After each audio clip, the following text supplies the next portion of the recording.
Are we ready to dive into Disco Elysium? Are we feeling disco tonight? I don't know how disco I'm feeling, but I am wearing my May shirt from Night in the Woods, so I feel like if we get into shenanigans, it's fine. It's in the spirit of May, who is great. She's a good character. A very well done character. Very good game. One of these days I'll make that video. My computer can't handle it right now. Oh my gosh, that was too much. I don't know what I'm doing here, folks. I need to get it so that I've got some technological difficulties to solve, but I'll get to them eventually. Man. Speaking of technology and difficulties, I'm gonna make you folks sit and listen to this music a little bit longer because I want to think about what we see right here. See, the thing is, last time we talked a whole bunch with Joyce about the Pale. And I will say, somebody on YouTube made me feel good, actually, pointing out that I have been reserving judgment on the possibility of magic realism in this game since it started. And one could say that the Pale qualifies as that. For me, it felt more, I think a little bit more like they were going for a more science fictional feel. But either way, it is something otherworldly and we don't know how to define it. And I don't know. So it may tie into supernatural elements. So I think, yeah.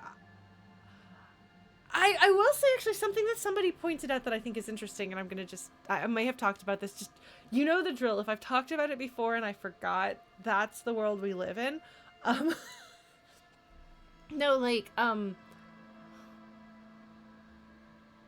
there's people who say, oh, it's a climate change analog, and I'm like, no, first of all, it's not a one-to-one comparison. But also, like, can't it also just be its own thing in this world? And I feel like the knee-jerk reaction to try to label it as a symbol of something, in an almost dismissive way, is kind of similar to the way that people respond to magic realism. Where rather than accepting that in the context of this work of fiction, this magic is literal. It is actually happening. It is a genuine thing that is occurring within the confines of this fictional universe. Like, people instead are like, no, it's a symbol. It's a symbol. It's a symbol. And that seems to be the comfort zone for a lot of people, is to just say something's a symbol. And so, again, this is not directly comparable in some ways, because I do think it's trying to be something more science fiction than fantasy, in tone, in feel, in the way that it's explaining things. But I do think that people are doing the same thing, where instead of... I mean, everyone's excited about exploring, like, the coolness of what the Pale is, but really hastily jumping to, like, what is it a symbol of? What does it represent? How can I interpret it as a symbol in a way that makes it more comfortable for me?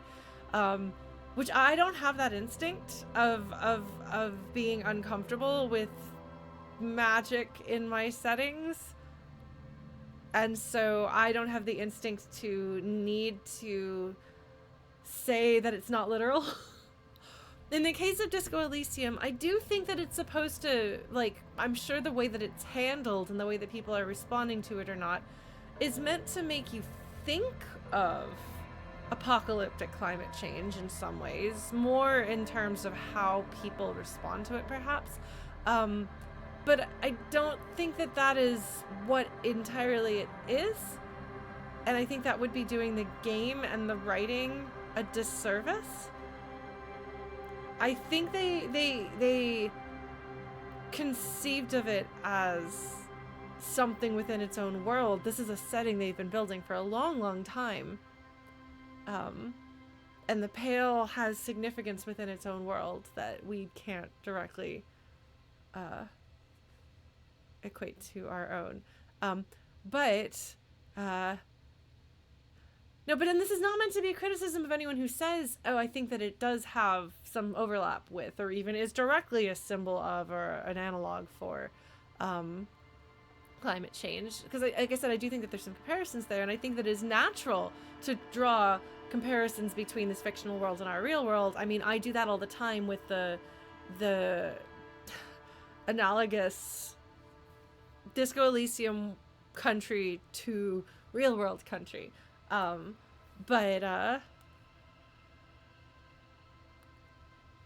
was I going? Where was I going with this? Sorry, I'm trying to like talk through things, and I'm really kind of excited about it, which means that everything's just kind of coming out as a jumble.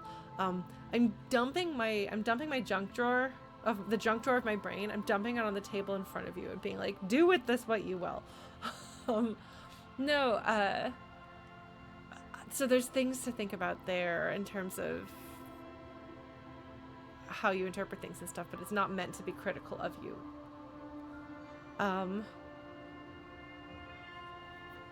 That said, what I wanted to say initially, putting this screen in front of us, I've been trying to figure out what the hell is going on with the strange, surreal colors happening in the background for a while. Because parts of this are more literal seeming than others.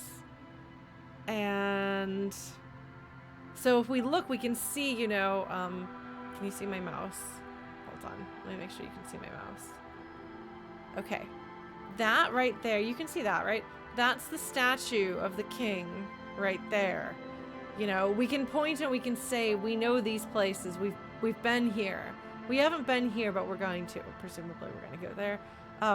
So some of this is very literal, but one of the things that I was trying to figure out looking at this is that it appears that on the horizon, the world is, like, there's this different color here that does seem to be perhaps fire and smoke. But what's this beyond it? And is that literal, or is that representational? Is that an abstracted way of expressing something? I think it's safe to say that we are meant to think of, at the very least, it evokes the Pale. Whether that is the Pale, this strange swirling upwards, which, by the way, the upwards movement, I believe, was part of how Joyce described the Pale. So not these flashes of color like oil paint on the sky. That, I think, if anything, is maybe that is the fires of war, of conflict. But this strange swirling oil slick behind it that doesn't seem to be part of everything else, that seems to be a background swirling behind even the background of the painting. It's not connected to the rest of everything. Everything else has a consistent brushstroke feel. This is like oil and water swirling together. It's really disorienting. And I hadn't really thought about that disconnect prior to hearing about the Pale. If you just look at these colors right here, there's a feeling of wrongness. You don't want to look at this. You want to look here. You look here, you're engaged by everything you see. It's fascinating. You want to know what's going on. You see some things that you can recognize and you can connect with.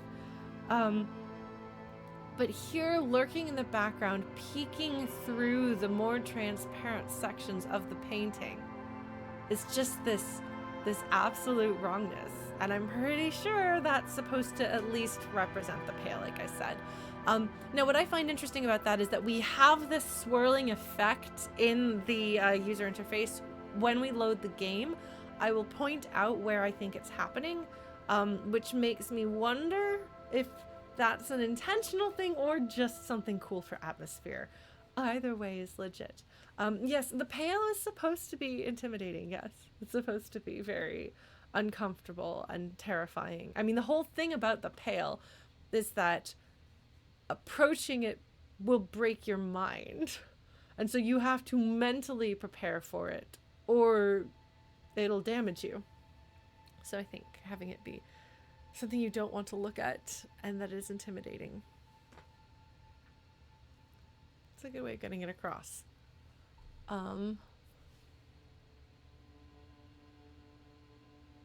Actually, can I ramble about one more thing that's slightly less directly connected to this game, but it's just a little ramble. Mostly just an observation about something that happened very recently. So, I have been struggling with the historical and political context of this game, because I don't have the same background as the writers, and the US in particular does not teach a lot of this history in the way that I think it would have been experienced in that part of the world. And so, for example, the way the moral intern squashes communism as it tries to rise up here in Revachol, to me it's a very interesting story, and I had this sort of vague idea that has happened in the past, that the in the name of democracy and freedom, more, I guess, Western what's the word I'm looking for? Powers have kind of swept in and crushed other nations. But I haven't had a lot of the specifics because I was not taught them in school, and I am not a historian, so that hasn't really been, and I will absolutely own up to my own ignorance on that front. However, given the recent death of America's greatest war criminal, and reading some rather detailed obituaries of the man,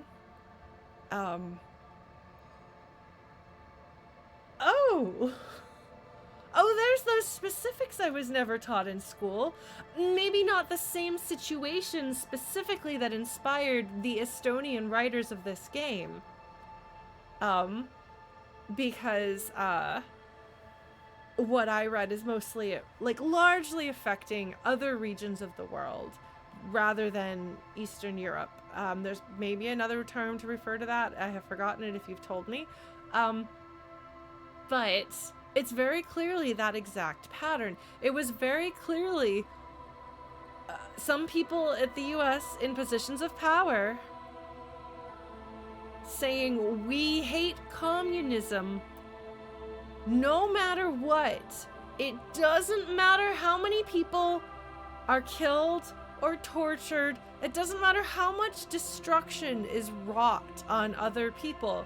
We gotta root it out wherever it is, because its very existence is a threat to us in some nebulous way that didn't seem fully defined. Well, gosh, if that doesn't ring true with the situation in Disco Elysium, you know? It's interesting. Reading quotes from the man, you couldn't write a villain like that. You could not get away with writing a villain like that unless you were writing a parody or satire, something that was so over the top that it wasn't meant to feel believable. So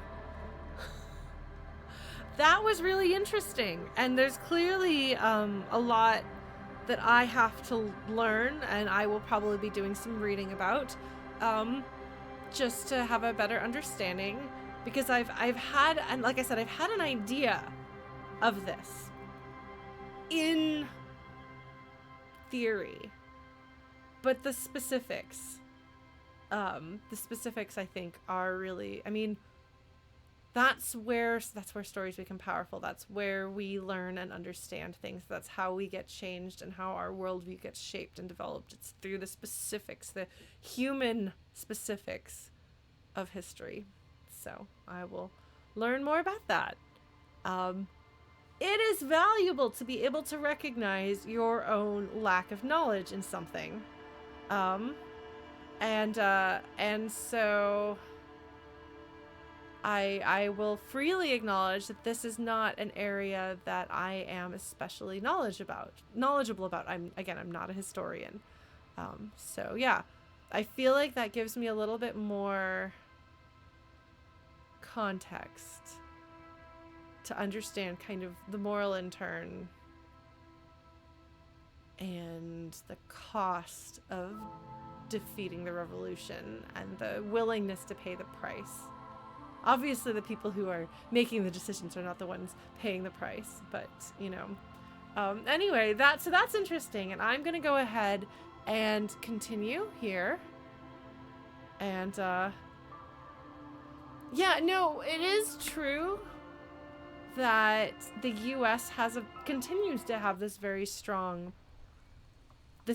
very strong bias against communism. And, like, I freely acknowledge that's part of why I don't know as much about it, because I was not taught. Those are the bad guys. Just the bad guys. It's a bad philosophy. It's a bad way of doing things. Lots of people die. It's bad. We can't have unions because unions are like communism, and communism is bad. So it's obviously that is an extremely biased perspective, and so but it is the perspective that shaped my education. So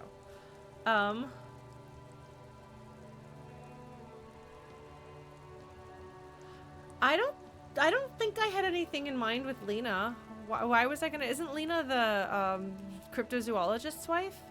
I don't remember having any plans to talk to her.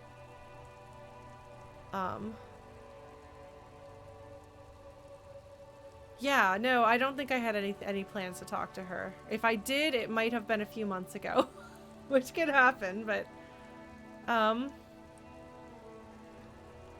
right, so let's pull out our journal and figure out what we're going to do here. So we talked to Joyce about the Pale Without Kim. Hey, check that out. They don't have it, like, they didn't strike through this right here. See? It's not even that it's too faint. Like, here you can see it's really faint under the word area, but it's still there. But it is not there. They just completely didn't do that. Haha. I'm sorry. They also didn't do one for getting the body down.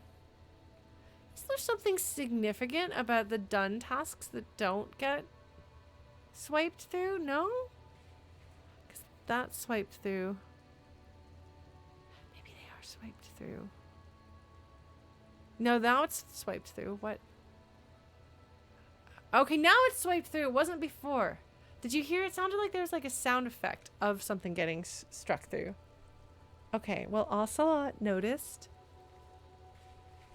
Oh, no, that's just the sound of pages turning.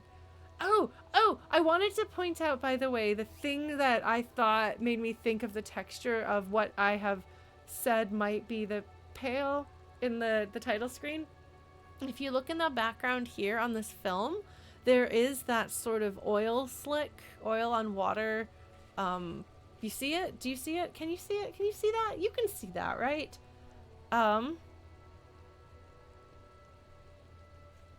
So that is curious, because I had thought, maybe that's just, so like microfiche and other forms of film have kind of this weird texture on them. But this is moving, you know? And that doesn't usually happen. If you look at the weird texture on film, it doesn't usually move on its own. So, are these memories that we are getting from Ocelot, are we somehow in the Pale receiving somebody else's experiences? Is that perhaps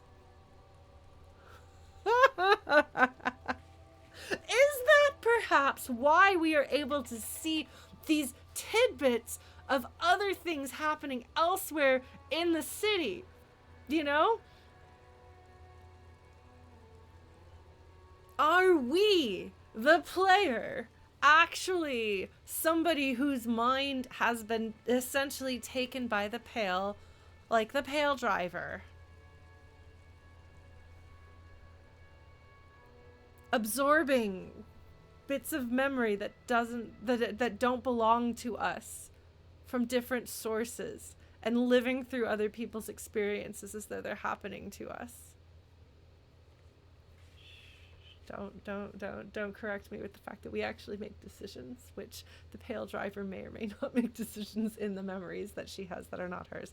But yeah, that's what I'm saying. Esprit de Corps, when you see the cops or see things happening in other parts of the city, or you get information about the city, like when it was Shivers when we were talking to Neha the dice maker, right?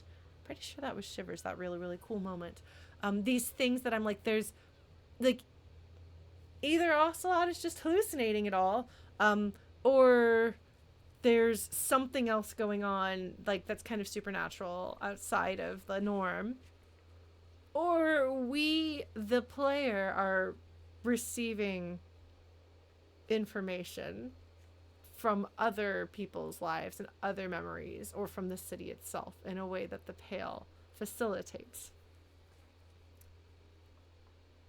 This is a mini golf. Doesn't have anything to do with anything. I put it on this screen though. This is just totally baseless what the hell speculation. I don't even know if that counts as speculation. But I've got to. When I have a clown shoes idea, I gotta throw it at you so you can hear it. Be like, oh my god, Lauren. Anyway, yeah, welcome to Disco Elysium, folks. I'm gonna go back to the game. But I had that thought. I was interested in that thought. Right. So I have thoroughly distracted myself from whatever else I was talking about. This is great. It's fine. It's fine. We've done all of these. We interviewed the Sunday friend. That was fun. We fridged the body. Oh my god, I wonder if we could have put it in the fridge in the whirling. I don't think that would have worked out very well. Did the field autopsy. Talked to Joyce about the Pale. It was really exciting. Okay. Oh wait, Lieutenant Kitsuragi does not want you to hear about something called the Pale, probably thinking it will prove traumatic. Well, it was okay. It was all right.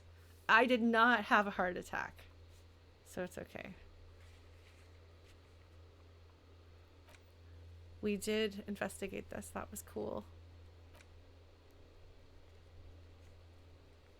We did this. That was cool. We did that. We did that. That was not cool. That was definitely not cool. My goodness. We almost died to a chair.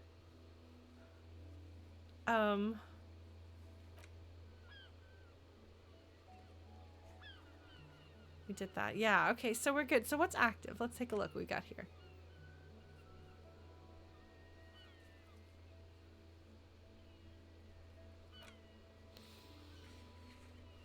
I should probably go up and talk to... Her name's not Mona.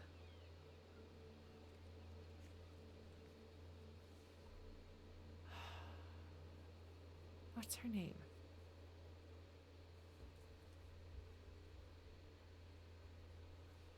The skull. Cindy the skull. Why do I want to call her Mona? Where did that come from? Can anybody explain why I have the name Mona in my head associated with Cindy? Is that something that's in this game? Is that something that's in another game? Am I just losing my mind? I might just be losing my mind.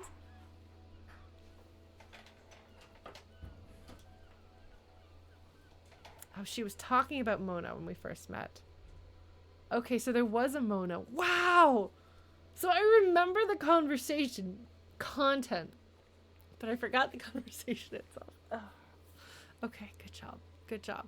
All right, well, I should probably talk to her, and then she'll explain to me how to paint on the wall, and it'll be great. All right. Right, we're going to do that. We're going to do this tomorrow, which is what we need to do in order to find Morel the cryptozoologist. The jam mystery. Still need to figure this out.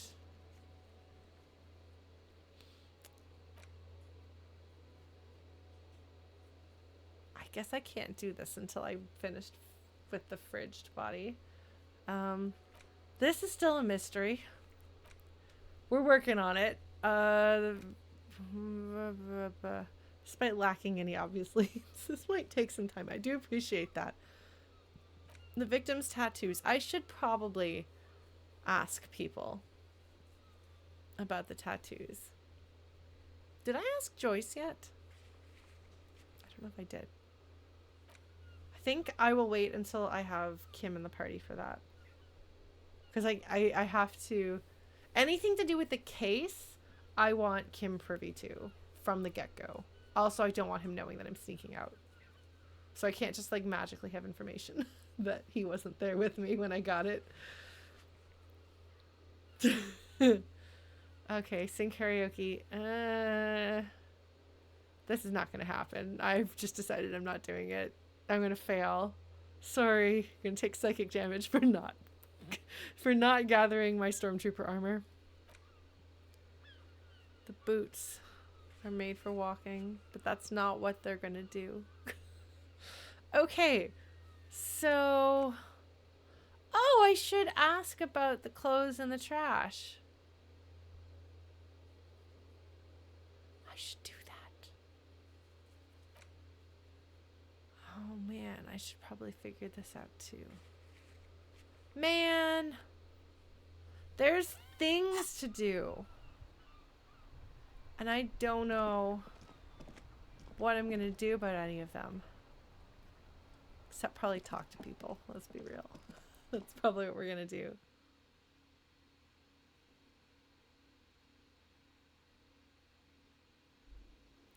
All right.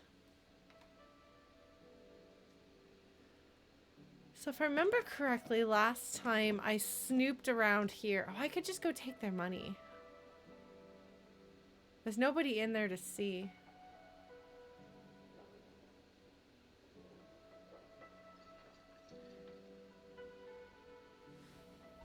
I'm trying to decide. Do I want to swipe the change that was left there?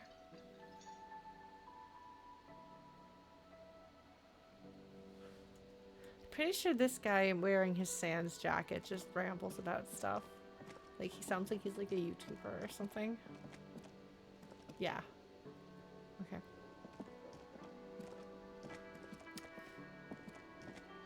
Maybe I can ask Gaarte about the clothes and he'll be like, what are you doing still awake? And I'm like, oh wait, no. I have to not ask things like that without Kim in the party. Do. It's 50 cents. They won't notice that. If you can't damage property, petty theft is a close second. I suppose that's true. Suppose that's true. Okay.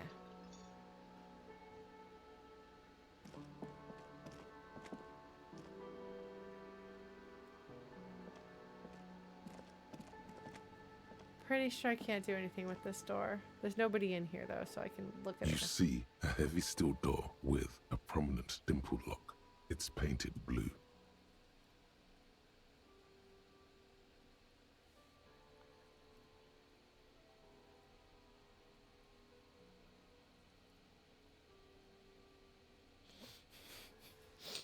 Thank you, Chrono. Amazing. Okay, so the problem is if this door is like alarm trapped, if it's booby trapped, and then like everything just starts exploding because I touched the door. Is anyone gonna be surprised? Oh no, the weird drunk cop touched the door. What was he even doing in the kitchen, man? I don't know, looking for drugs probably. Let's touch the door. The cobalt blue surface feels rough to touch.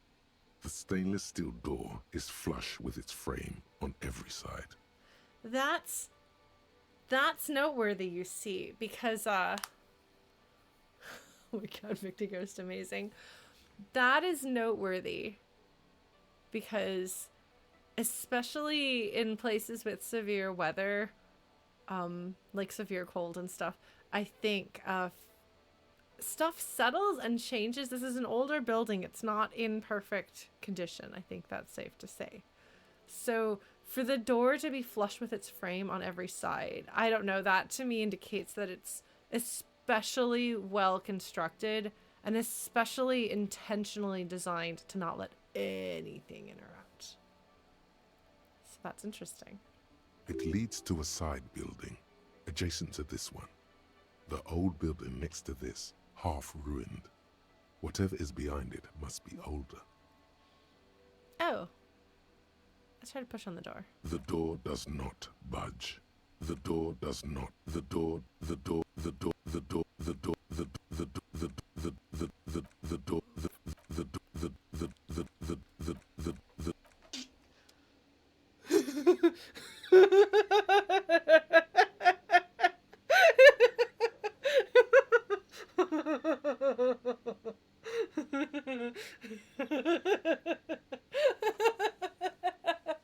Somebody clearly needs to remix that into the next hot jams.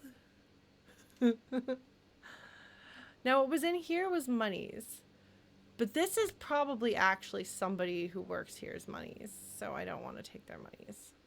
You know? Like, that seems like that's carefully put there by the person working here, as opposed to just, like, ditched on the counter. Tasty Martinez jams, yeah. I do want to ask this man about things. But the things I want to ask him about, I would like to have Kim involved for, so... I guess it's bedtime. I guess it's bedtime.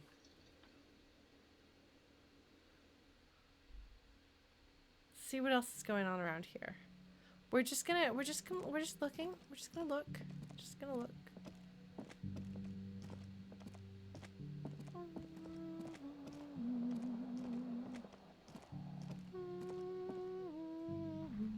I think we're beyond the 25th episode. I think we're at the 30th episode. Like, I have a problem, folks. Okay.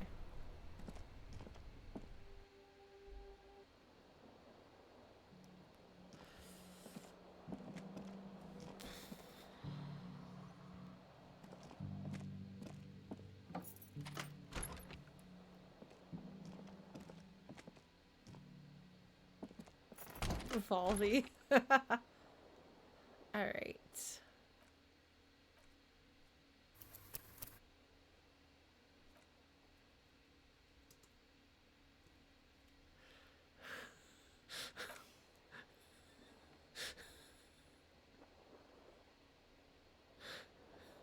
Anyway.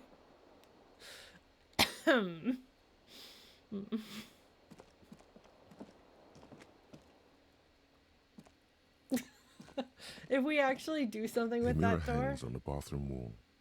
It's barely covered in steam anymore. It's your face in the mirror, adorned with the expression. Oh, I'm gonna need need to have something else to try to make that happen, or else I'm gonna wind up killing myself by trying to change my face.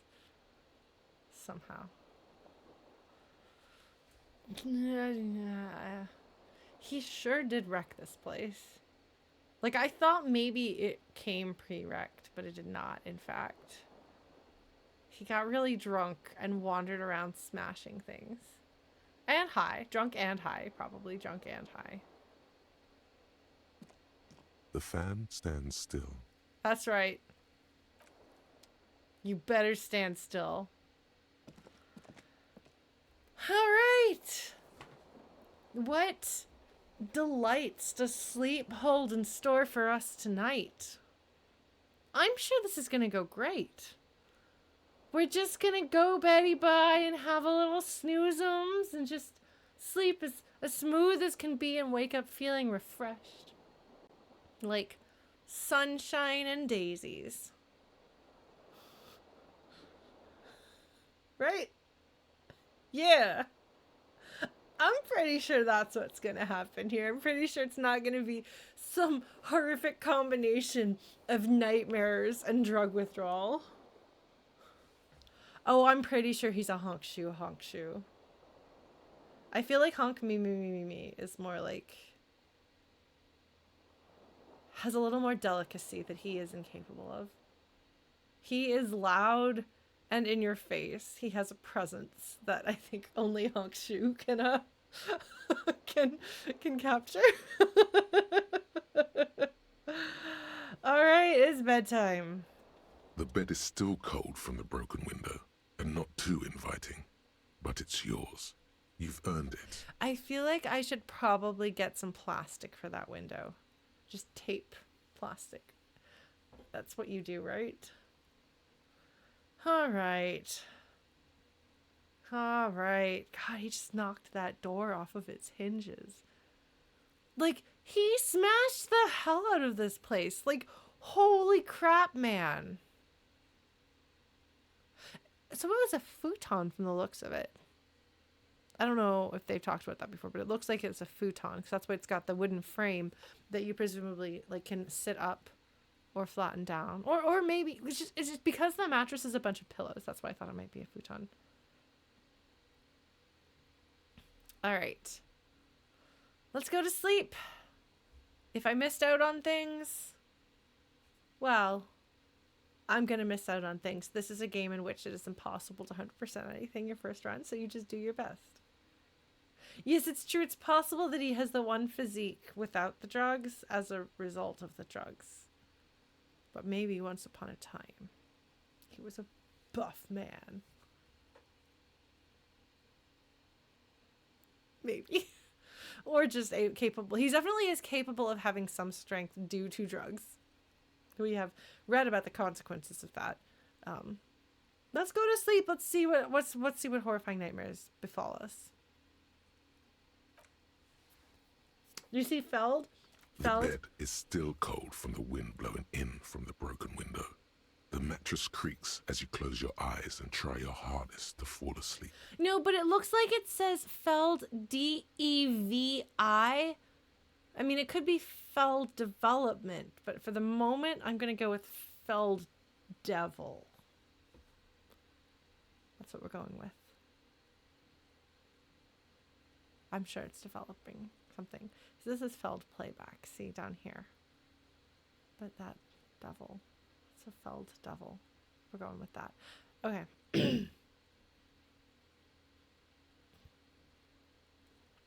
Let's see what happens. Sorry, I got distracted. I'm still trying to figure out what's going on with the UI. ... Let's hope we don't die. Here we are again, my broken bud. The waves are coming, carrying you away. But you can't go. No, you have to stay. Always half aware of yourself.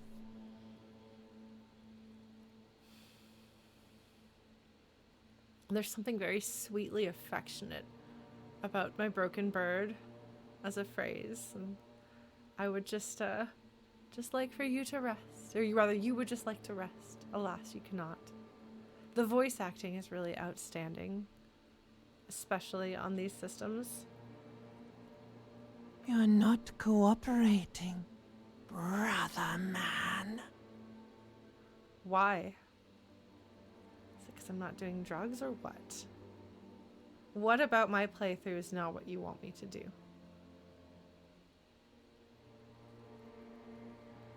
It's your disgusting body. Even through your sleep, you feel a vague discomfort suffusing it. Your belly and your sides are unpleasantly tender. You wish you could curl up into a fetal ball of safety.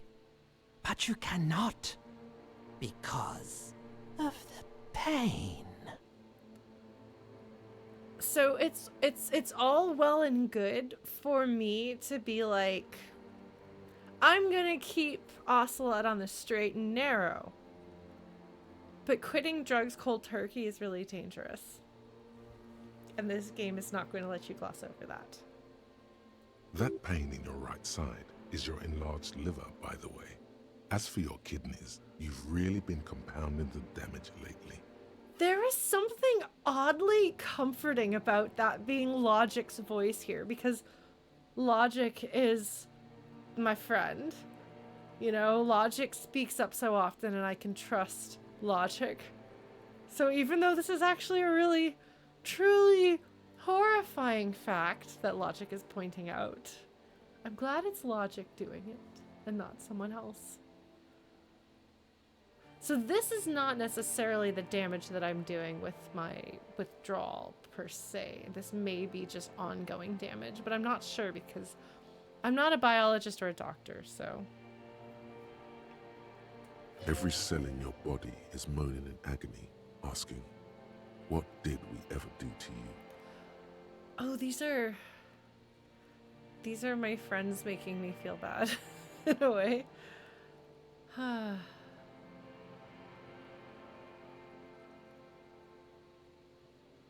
These are some answers, all right. 1, I'm sorry, cells. It's all me. It's my fault. 2, it's all the system's fault. The system failed me. 3, this body's worthless anyway. No one does anything nice to it.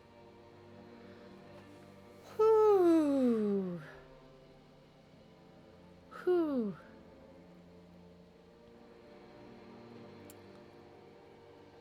These are all painful in their own way. There's, I'm taking too much responsibility. There's, I'm taking no responsibility. And then there's responsibility doesn't even matter. Because poor man hates himself. I feel like he is vulnerable to himself right here. And so any instinct to pretend that nothing is his fault, he doesn't need to do that. Also, the way I've been playing him, the self-loathing is such that he doesn't blame others very often. He's most likely to say, I fucked up. I mean, the system has failed him, though. And I'm going to talk about that one for a moment if you'll humor me. Because that's the one I won't choose because I don't think that's the one that makes sense for my Ocelot. There is a version of this character who goes around blaming everyone else but himself. But that's not the version of this character that I am playing. So he would never say the system failed me. Because from his perspective, and wow, I didn't realize I had such a strong opinion on his perspective, but apparently I do. From his perspective, he is responsible for destroying everything good in his life and then destroying himself. He is racked with guilt and self-loathing. He is not a man who would blame the system. But I think it is important for us to remember that the system did let him down. The work that he and Kim are doing is traumatizing work. They are in a broken system, at least ostensibly trying to do good. But it's kind of like using a Kleenex to try to stop the bleeding on a broken leg. And if you went into the whole situation with any sort of idealism or kindness or empathy as your motivation, it's going to take a toll. A lot of the helping professions in the real world have very high suicide rates, unfortunately. And a lot of that has to do with powerlessness in the face of tragedy. And I'm sorry, this entire game in some ways is a trigger warning for that. So please do be careful, because I am going to talk a little bit about why that is, just because I think that it is important to recognize. One of the career paths that has a very high percentage of that is actually veterinary care. And I can only imagine a lot of it is that many people cannot, or sometimes will not, pay for medical care that might save their pets' lives. And so I imagine knowing that it might be possible to make a difference for these living creatures, but not being able to do it, and you don't have the power to change that, seems like it's got to be wearying at the very least. And so for all that we can say about the police force, especially in the US, in the real world, and the like intrinsic problems in it, there are people who sign up because they want to help people. It's not a system that helps people, but there are people who enter into even the American police force with that as an ideal. And like, in that case, like, the system is so fundamentally broken in ways where, like, that's just fundamentally not what the police force was set up to do. It's not set up to help people. But we're just told that it is. But in the case of what Harry and Kim are doing in this game, because of the, like, relative lack of power that has been given the RCM, like, I think that, I don't know, it's easier for me to believe that they might have signed up not so that they could have power over their fellow human beings,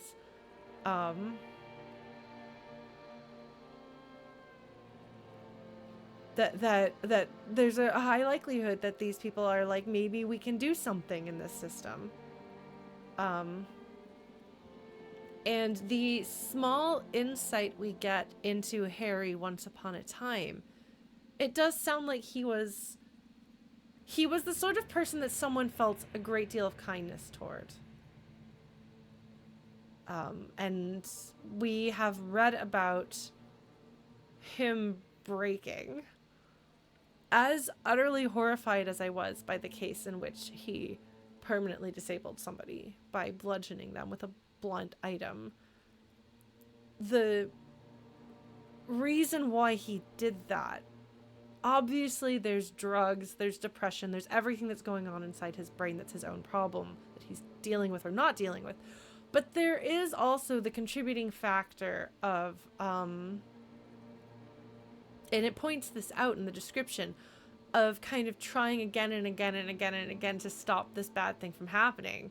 And there's nothing you can do to stop it. You can't solve it. And he just snaps, he loses control. And it's in some ways symbolic of all of the other areas in his life that he has no power. And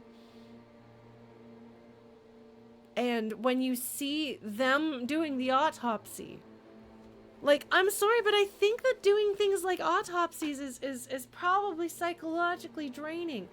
When Kim sees just how messed up you are, he's not surprised that you're messed up. He's just concerned about the degree to which you're messed up because he's seen that before. because these are people who are not equipped to deal with the situations that they're thrown into.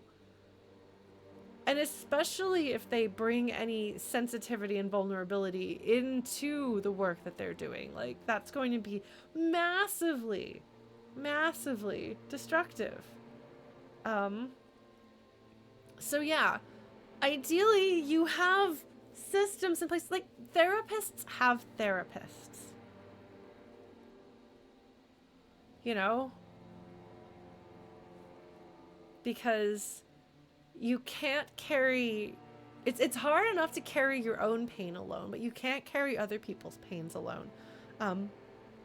So you need to be able to lean on other people and kind of distribute that. I think that's really important.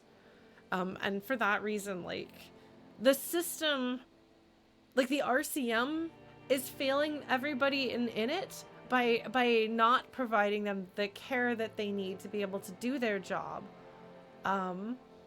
But the system on a larger scale prevents the RCM from having the resources to do that either. And also prevents other resources from being available to the people of Revachol, of Martinez, who need help.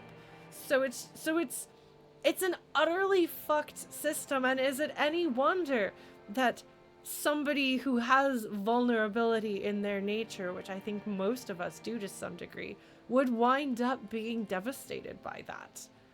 So yes, actually, Harry, the system has failed you. But I cannot imagine my Ocelot ever saying that. So,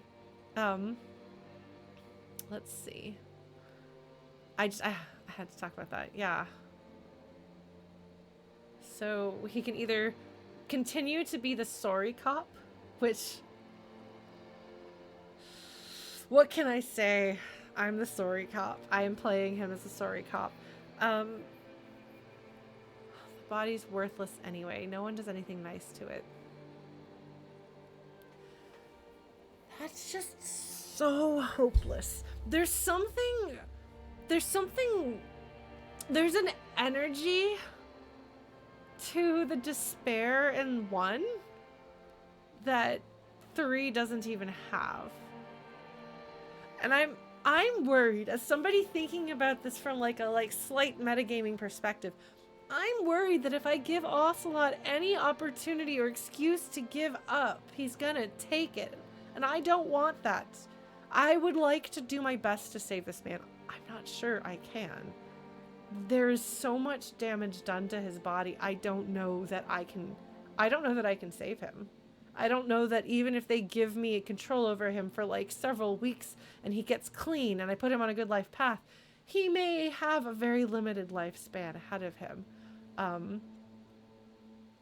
But in a way, this is kind of his second chance, I suppose.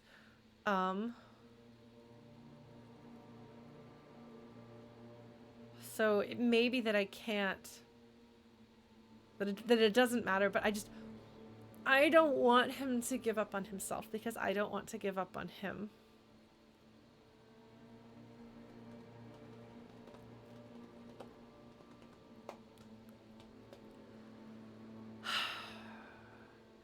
And because I know that the options that you choose do actually have consequences longer term.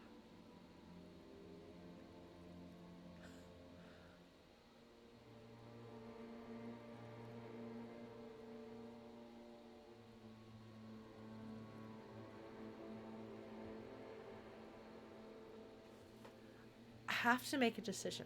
I'm sorry that I agonize over like literally every dialogue choice, and this game is nothing but dialogue choice after dialogue choice after dialogue choice, but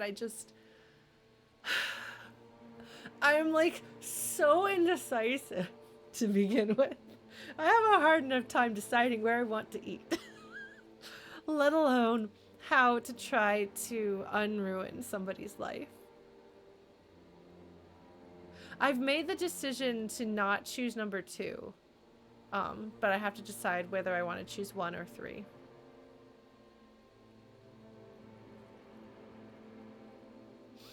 I honestly feel like 1 is the most in character with how I've been playing him. because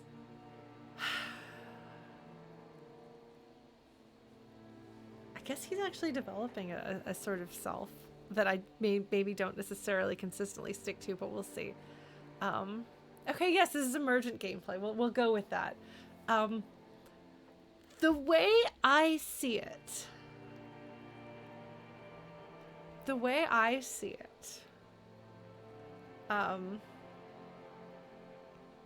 Ocelot is apologizing so much because on some level he is trying to find redemption in a way. And that's sort of why people who apologize so much do it. We do it because on some level we hope that if we feel bad enough and apologize enough for ourselves, other people will know that we suck and are horrible and terrible, and that we know it. We know it. We're aware of it, so that they don't have to hurt us for it. And maybe if we hate ourselves, if we apologize enough for ourselves, maybe that will somehow turn us into, we're owning up to it. Surely that will make us better. There's a reason why I included a first person pronoun in there, Chrono. That was a first person plural. For a reason. So, in case you're like, why is Lauren playing Sorry Cop? Well, it's because I'm sorry, Lauren. It's because when I got criticized for apologizing too much at various points in my earlier life, my response was to say, I'm sorry I apologized too much. I once dated somebody who apologized as much as I did, and people got really frustrated about us apologizing to each other. So... No, it would have to be Soren, S-O-R-R-E-N. Like the word sorry. Yes. Anyway, I think it is, at least the way he talks to other people is 1. I think 3 may be the most hidden underlying self, but I think I'm gonna have to go with being Sorry Cop. I'm sorry, but I think that's the most in character option at this point. I'm sorry, Cells. It's all me. It's my fault. Now, you're finally thinking about something other than yourself. Let's see how far that'll get you. So my options are, these are my just desserts. I will endure this pain with dignity. Or 2, no, please, where is that blessed nothingness? That sweet oblivion? 3, I'm an artist and liver damage is my art.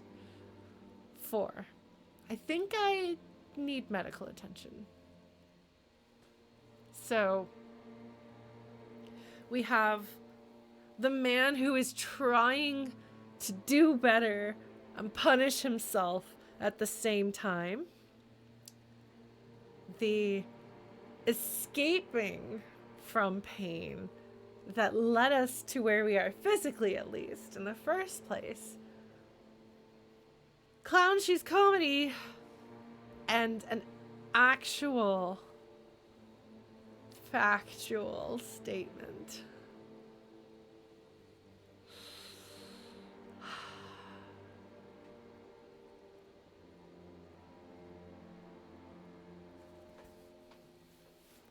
We have a conflict.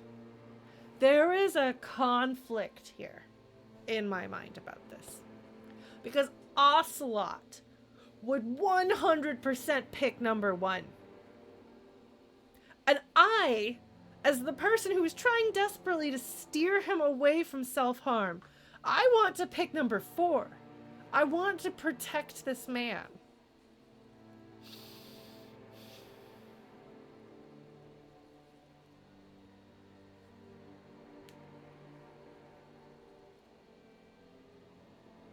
he says, I deserve to suffer because I've done wrong.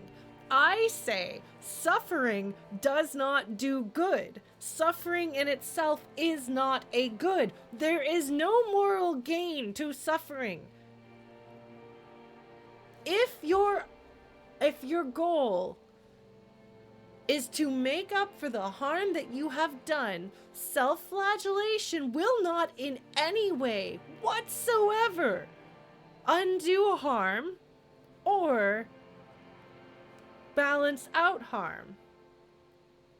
If your goal is to do good, if your goal is to counterbalance, undo, or atone for harm that you have done, then you have to take some actions to put good in the world. And guess what makes you less capable of taking actions to put good in the world? Oh, when you are in pain, how effective are you? Not very. So if what you really want to do is fix something that you did wrong, self-flagellating is not the way. Self-flagellating and feeling sorry for yourself is like a short-term way of thinking you've earned, you know, like you're balancing it in your own head, but you're not actually balancing it in the world, and you're hurting yourself in the same time. So if you fucked up, take your meds, eat your lunch, drink your water, put on your big person pants, and go out there and do something about it. Productive. This is really fucking hard to do. And it's especially difficult in a society that is largely built around valuing martyrdom for martyrdom's sake. So that there is an intrinsic value placed on suffering. But I still think it's very, very important to combat that. Like, I've talked at length, obviously, again, I'm not an expert, but I've done a bit of reading about restorative justice versus punitive justice. And the same way that restorative justice does more good on, like, the scale of, like, crimes committed, take that approach of restorative justice to how you treat yourself when you have made a mistake. Tell yourself, no, we're going to do some restorative justice here. I'm going to forgive myself for making a mistake because I'm human and I'm allowed to be human. But then I have to own up to the mistake and I have to take action to fix it. And I think it gets a little bit easier every time you do it. Or at least eventually after you've done it a lot. But it is not easy. It is a very hard thing to do. But, like, frankly, if someone who has committed a crime against another person is deserving of restorative justice because that is the proven way to do the most good in the world, don't you deserve restorative justice for something small that you did? Yes, you do, my friends. You do. All of you. It's okay. You can forgive yourself for your small mistakes. They're all small mistakes.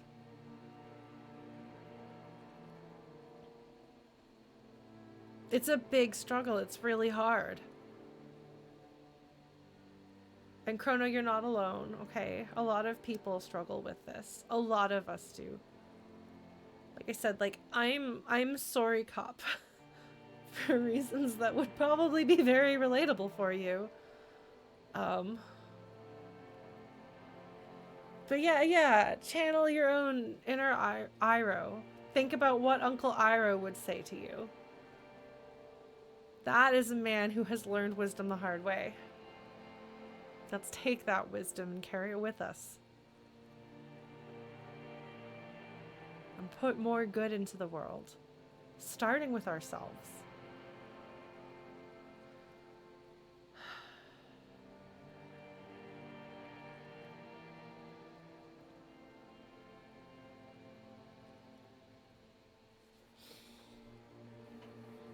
So do I role play? Or do I exert my will to try to protect this man? Because I don't have a solid philosophy of how I approach playing this game, there is no direct answer. But, well, obviously I should pick the role-playing answer. But I think I'm probably going to pick the role-playing answer. For better or for worse. We'll see how well my 1 stamina does. See if my character dies and I have to load this over again. Which might happen. It could happen in this game. Is everyone alright? Do we need to take a moment for a group hug, or can we continue with the destruction of poor Ocelot's life?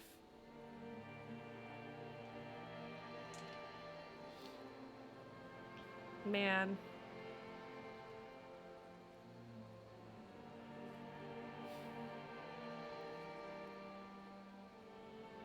Let's do this.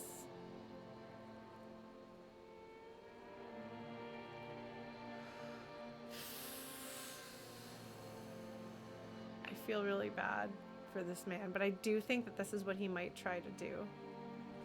I don't want this to happen. I really don't want to pick this answer, but I really think this is the only answer I can pick that's in character. Let's continue with it. These are my just desserts. I will endure this pain with dignity. There's no dignity here. Only reflections of your body mass. Flashes of the day. You keep coming back to yourself in the mirror. But why? To admire all your accomplishments? I wonder if this is because I looked at the mirror again. Take care, Chrono. Get a hug from Mrs. Chrono if you can, alright? You deserve it. It's okay. It's okay. Good. Good! Alright, number 1 wife guy. We'll be here when you come back. So this switched from the limbic system to the ancient reptilian brain, and I wouldn't be surprised if this is flagged by me having looked in the mirror, because I did just look in the mirror. I've looked in the mirror a couple of times. The game is asking me, why are you doing that, Lauren? You're just stuck here, in the half-world. Could try looking at other people, really looking. But why would you want to start doing that?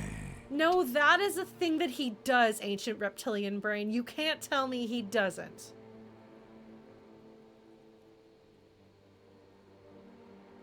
He has the capacity to understand people. And he looks at them. He can't help it. He's got me at the helm. I'm the pilot. Piloting his flesh mech around.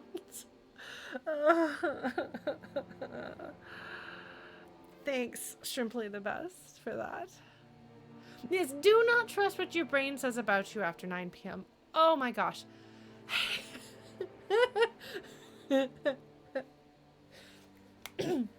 I have decided that I'm going to interrupt my brain when that happens. My current policy. We'll see how long it lasts. I've only been doing it for a few days. My current policy is, if I think my brain needs to be rerouted for any reason, I have to do 10 squats.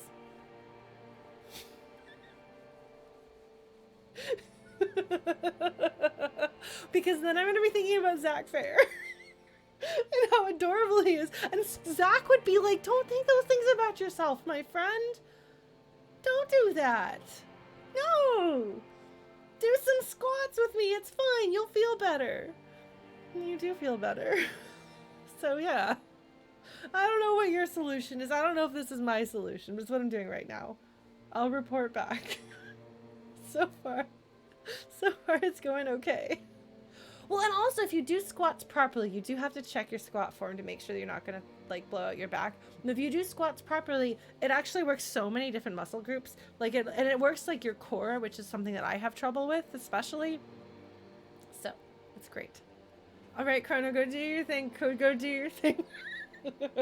Zach Fair is a human golden retriever, and I love him. He's like the opposite of Ocelot. I'm sorry, this is an intense moment in the game, and I am defusing it with humor.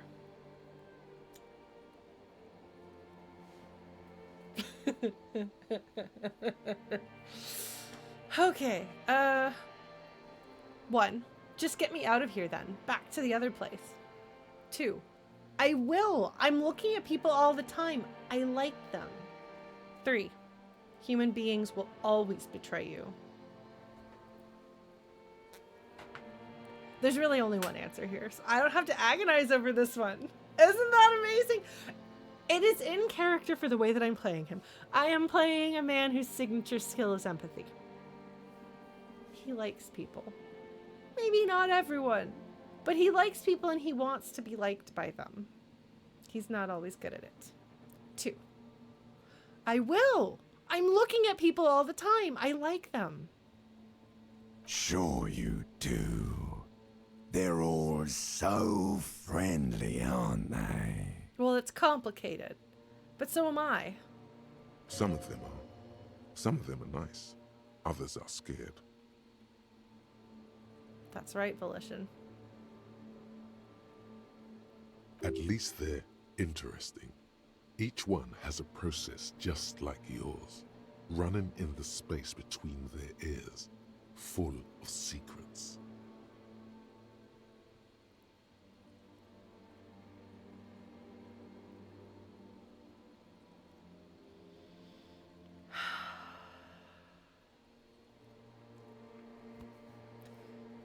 Rhetoric is my favorite. I'm sorry, empathy rhetoric is my favorite. No, rhetoric is not being self-deprecating here.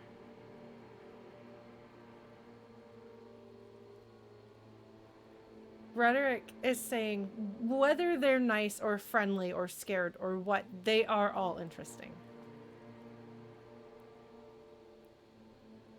They are all individuals. They are all people whose lives matter. They are all complex, messed up humans with complicated feelings, just like you. Yes, I guess I should probably just keep using the slowest disco ever as my subject here, but I'm sorry, I really like this. And I love that it's been my favorites. Like, these are the voices that I like best. These are the voices I most often choose and agree with. These are the voices I put points in so far. What do you think you're doing right now? Coming to some greater awareness? Look at all these lights, blinking in and out of existence. Thoughts! You're just pretending that you're asleep, even to yourself, while the world goes on without you. Yeah, these are definitely, like, it has felt like the voices are stepping in to protect Ocelot against what these other parts of him are saying.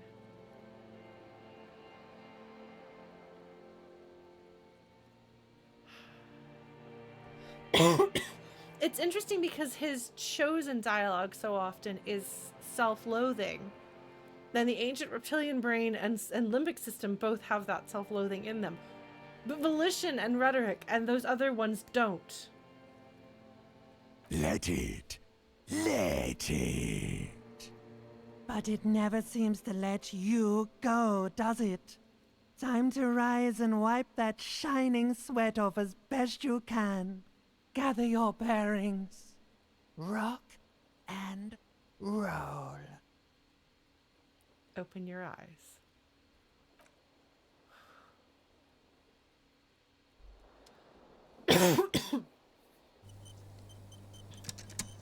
Well, that went well, I'm pretty sure.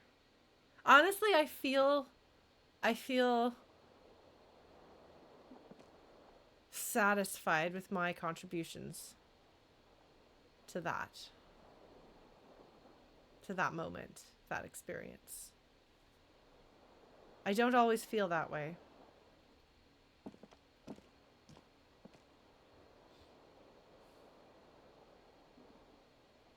Do I know what this door leads to? No, I don't. Okay.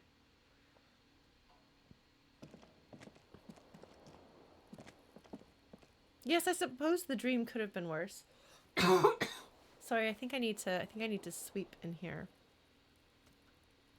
Apologies.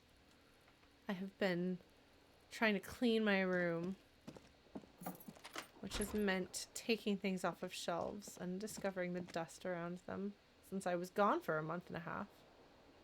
Not a month and a half, 5 weeks. I'll be gone again in a few weeks, but I intend to do some streaming, so I really like this music. This song is reassuring. I've been playing this game long enough that this song is like a little bit nostalgic. Look, it's the floor plan. See, you can see there's the that arc right there. That's this arc right here. So this is my room right here, and then this is kind of showing me something about these other two rooms.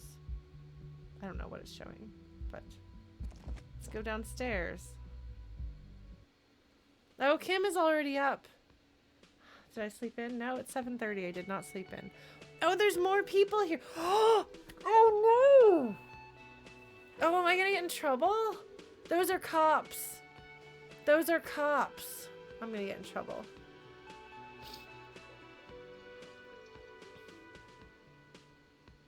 I'm gonna get in so much trouble right now. I know, but I stuck a body in a refrigerator.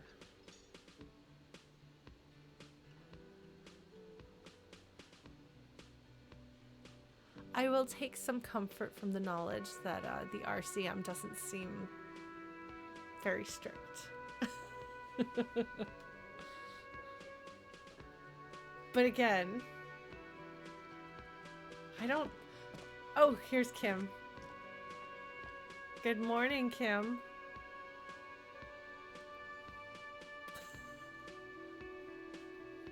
Yeah. Is this one a woman? I can't tell. Oh, Lena's here. That's true. If Kim is here, maybe it'll be okay. Why are they here? Well, I'm gonna talk to them.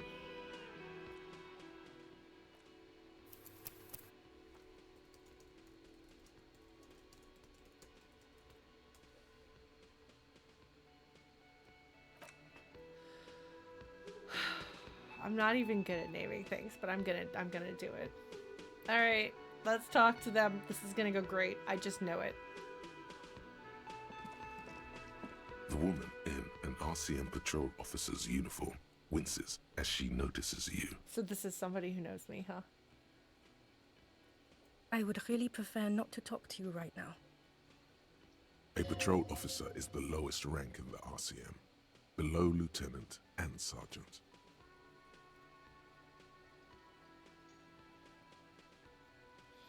So I can say, hold on, you're a patrol officer of the RCM, or I'm on a murder investigation. Are you the cavalry? 3.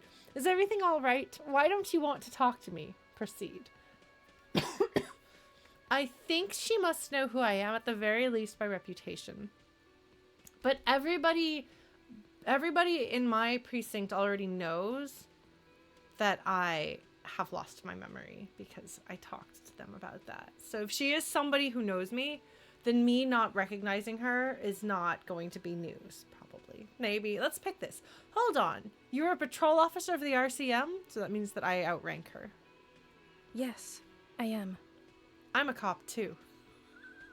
I know. I'm helping. Here's the real deal. Although, to be fair, I am really good at some of the detective work. Not all of it. But some of it. I appreciate Kim's vote of confidence. Thank you, Kim. It's hard to tell whether he's sarcastic or sincere. Aw. But if you had to guess, you would say the lieutenant is being sarcastic. I guess he's joking. Well, thanks, rhetoric. I thought maybe he was saying that I was a good detective. But no, Ocelot's too much of a fuck up for that. Alright.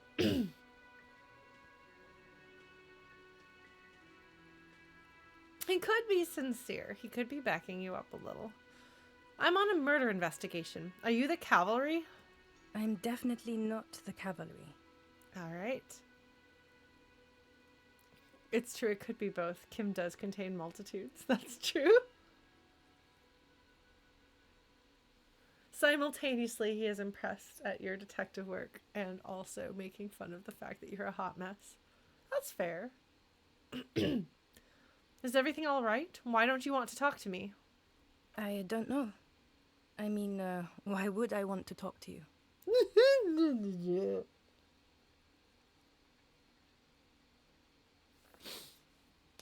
My options are 1. Have I wronged you? I've done that to a lot of people. 2. It's cool to see another cop. I thought Kim and I were the only ones. 3. God, I don't know why. I'm just trying to do my best. 4. Let's just do this by the book, okay? 5. Why? I bring word of the end to come. Oh, man. Oh, man. Wait a sec. Okay. This 2 does kind of have Homer Simpson's vibes.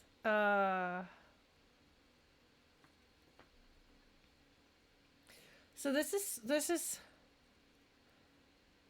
Sorry Cop. This is Earnest Messy Cop, which is kind of also what we're doing here. This is No Clown Shoes Allowed Cop. And this is all clown shoes all the time. Of these, I'm going to pick answer number 1. I'm sorry. Sometimes I just know. Have I wronged you? I've done that to a lot of people. No, you haven't wronged me. It's okay. She shakes her head and breathes out. The fact that she's reassuring him in this way, I think, means that she thinks that he does actually mean, like, wait, did I fuck up? I fucked up a lot. And she's like, no, don't worry about it. It's fine. Something changes in her. It's pity. Pity comes over her. You can hear that in the word, it's okay. She can tell that I don't remember her, and she feels sorry for me. But also, I took a very non-harmful-ish approach. So maybe I'm not a danger to her. Definitely a danger to myself, but hopefully not to others. I'm not even a danger to property. Haven't done enough property damage in this game. Okay, fine. Let's talk. What did you want? What does one talk about with a fellow officer? So what precinct are you from? Or, you're the police, right? Cool, so am I. Okay, so what precinct are you from? What precinct? She just sighs. She's somebody that I know. She knows who I am. Look, I've lost my memory, okay? This is not secret. Am I from? God, he doesn't know. Yeah. Fucking deranged lunatic. The sunglass-wearing man pushes through his teeth.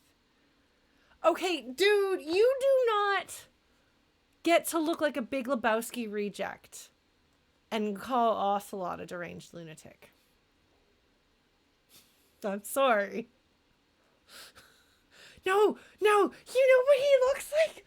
You know what he looks like? There's the version of Diglett with Hanson hair. Do you know what I'm talking about? Please know what I'm talking about. Alolan Dugtrio. Yes! Yes! Yes!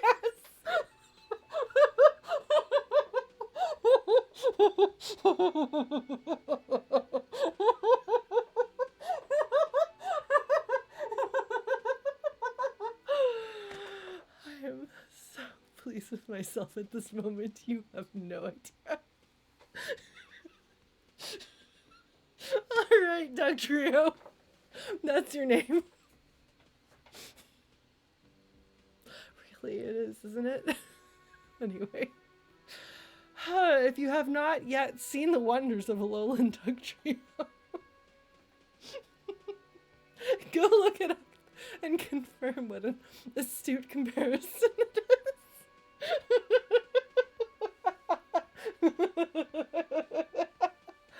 Oh, man. Okay, good. Wonderful. I'm not going to be able to take anything this man says seriously, but I think that's okay. We'll see. I might have taken him seriously. We don't know. I'm not wrong! I don't have my phone, otherwise I'd look it up on my phone and show it to you. Anyway. But if I pull up... You know what? We're gonna do this. No.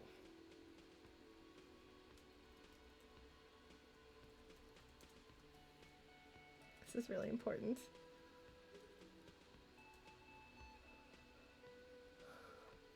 Amazing. Hold on, give me just a second.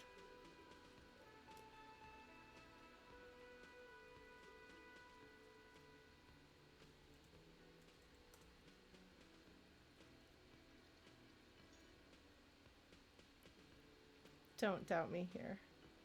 Never doubt my commitment to the bit.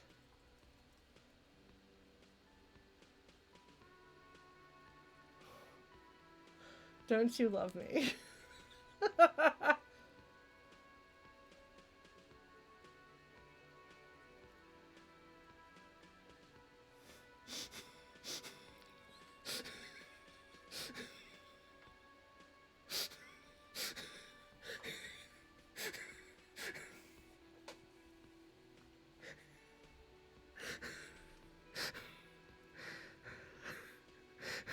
They've even got the nose. I mean, just like...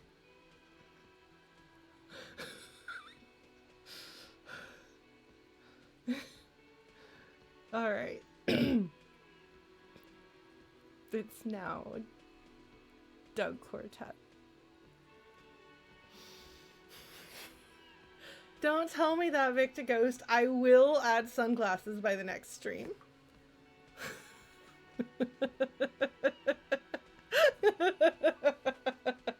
Doug shut. Alright, let's go take this man very seriously. Back to the game. Back to the game. Aren't you all glad that you're here with me to have very serious, earnest conversations about self-forgiveness and self-flagellation? And also the man who looks like Dugtrio incarnate. Oh, man. I am a true professional streamer. You're getting an intellectually unsatisfying vibe from this conversation. Maybe you're doing something wrong. Conceptualization is like, you are doing this wrong entirely. This is not how this is supposed to go. Oh, good. I'm glad that there's a Twitter account that just puts sunglasses on Pokemon. That is Twitter at its finest. That's what Twitter is for, really. That and being able to, like, yell at airlines when they lose your luggage. Things like that.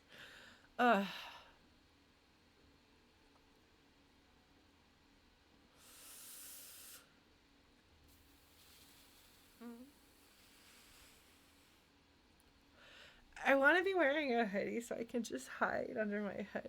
I guess I should probably... Conceptualization deserves better than that.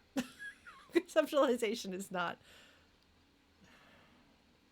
I don't think conceptualization really looks like any sort of Pokemon that I know of. I am also not a Pokemon expert. Not a historian, not a biologist, not a doctor, not a Pokemon expert. It's good to own up to your limitations. Just saying. I'm kind of in this already. I'm a word person. I'm a word scientist. I don't know. Hi, Jer.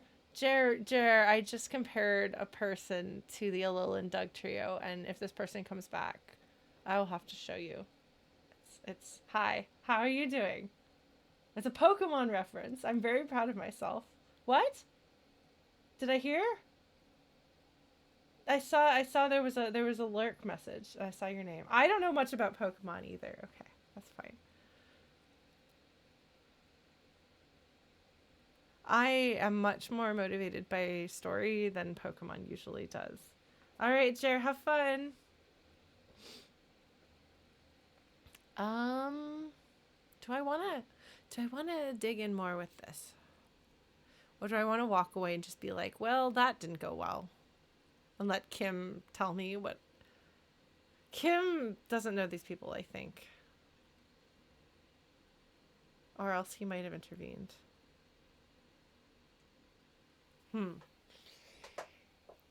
Do I want to continue making an ass of myself in front of my coworkers? I can make an ass of myself in a friendly way. I feel as though that would be an improvement over making an ass of myself in a destructive way, which I am absolutely 100% positive Harry has done many times before. So. You're the police, right? So, cool. So am I. Wait, I had another... Well, that's fine. Or I can just walk away. I don't know what to say. She looks around. Don't say anything, Judith. So I can either say, wait, is he police? He clearly is. You can see that. What are you, the police, doing here? I hope they don't arrest me. They might arrest me. They could arrest me. I don't know what they would arrest me for, but they might be able to arrest me for something. I'm just looking out for... You? Yeah.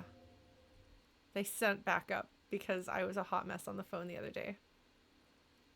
They'd better not be the fashion police, okay? Like, seriously.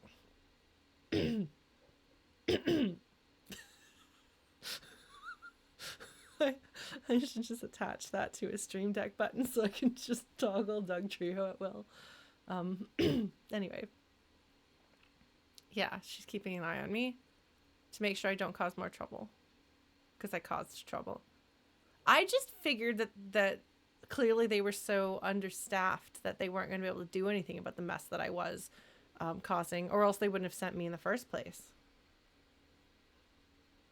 But I guess they decided that I was enough of a problem that they had to send not one but two people to check on me, plus Kim from the other precinct.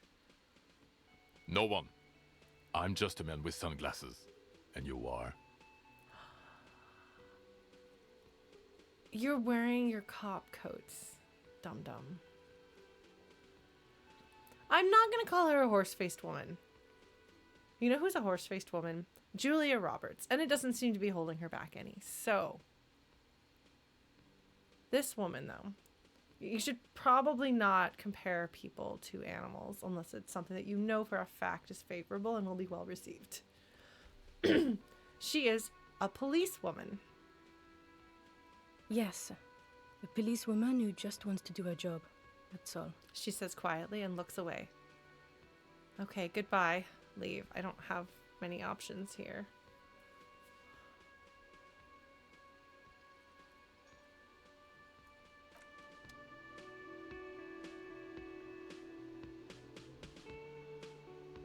Smoking indoors, huh?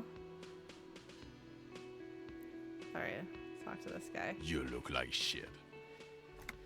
Your ruffled face reflects in the man's sunglasses. I'm sorry, he looks like somebody put sunglasses in a suit. He looks like Dugtrio, the man in black. That is not a crossover anyone needs. And I don't mean that as a metaphor. So I can either say, you look like shit, asshole, or I don't look like shit, or I know it's intentional, I'm stylish, or the last couple of days have been rough, or looks don't matter, it's what's on the inside that does, or I'm never going to get this case solved. I'm going to say the last couple of days have been rough. I don't think this man is particularly trustworthy. Chrono, were you here for this? Chrono, were you here for this? This important discovery? Oh, congratulations on winning NaNoWriMo! Outstanding. I did not, but I'm very proud of you for doing it. Do you see my brilliance? Anyway. I think I'm going to choose the last couple of days have been rough, because that feels like... Thing is, this man is clearly not a friend or an ally, and I'm probably going to get made to feel bad about this. I feel like this woman might be nice to me. Winning NaNoWriMo just means you crossed the 50,000 word threshold, which Chrono has done. That is quite an accomplishment. I have done it some years. I have not done it other years, but it is always worth trying and doing your best if you feel up to it. And it's very excellent if you manage it. Thing is, this man and his ridiculously out of place fancy locks. Wait, I just realized something.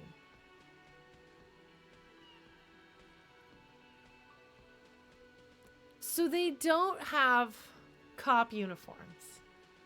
They get to decide their own cop uniform.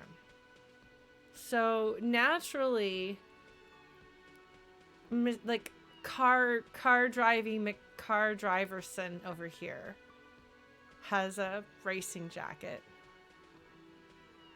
I have a disco jacket.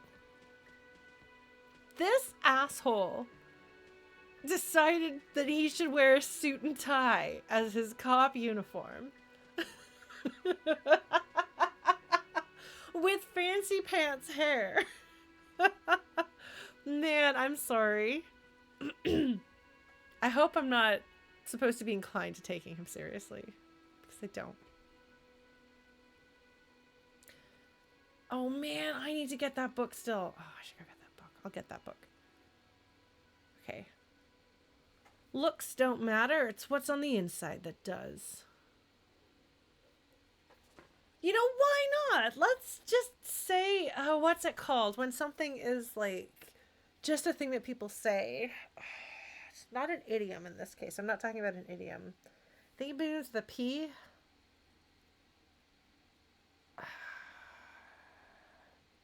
Platitude. Thank you. Platitude. That's the word I was looking for. I appreciate that when I can't think of the word. Usually some of you can figure out what I'm trying to say. Yes. So do we bust out a platitude on Mr. Okay. Real question is, do these guys look like platypuses? Are they related? Could we draw a connection between these and platypuses? Because then I think I might platitude. Anyway. I'm sorry. I will eventually not do that as much. Do I go honest? Or do I go platitude? You could have a platypus mole. I bet Avatar: The Last Airbender could have a platypus mole in it. Just saying. Do I come in earnest to this man? Like, if I were talking to her, coming in earnest would be the right choice. With him, he's not going to take me seriously no matter what I say. But honestly, I can't take him seriously either. So, and I think he seems like a man who thinks that looks matter a lot. I just think he looks really silly. But I think that he thinks he looks really cool. So I'm going to say looks don't matter. It's what's on the inside that does. Which is also that my liver is dying, but shh. Yeah, I know.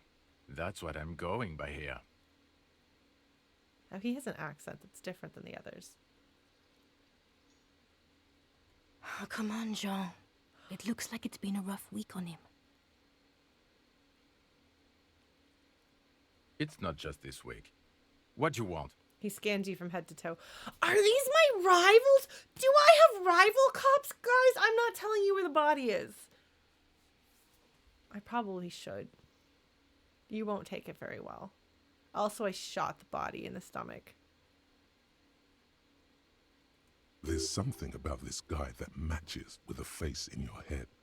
A similar but different face. Whose brother or son is he? Oh my god. Is there nepotism? Is there nepotism in your volunteer cop organization? He might be wearing a disguise. Drama, shut up! I'm sorry.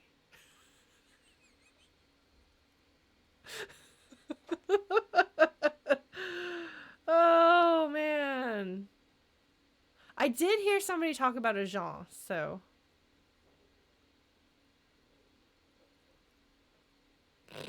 Cool shades. I want to try this.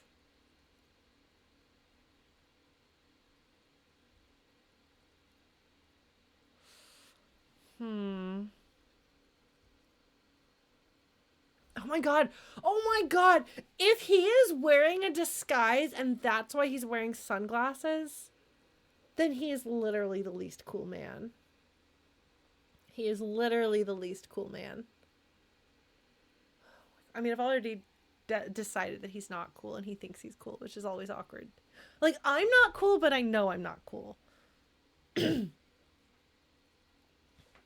think he's very cool. Let's see. I want to figure this out. I think I have some clothes that I could wear that make me more coply, but not authority. Don't like authority. I'm gonna leave and come back. Watch out for yourself, loser. I'm sorry. He just, oh, they Groucho glasses. He comes across as very, there we go. I knew I had something.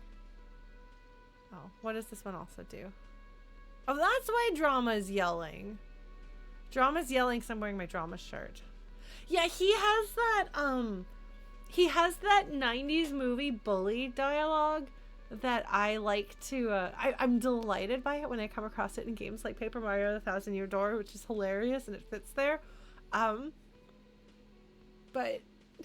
it's really silly to be like that in Disco Elysium of all games.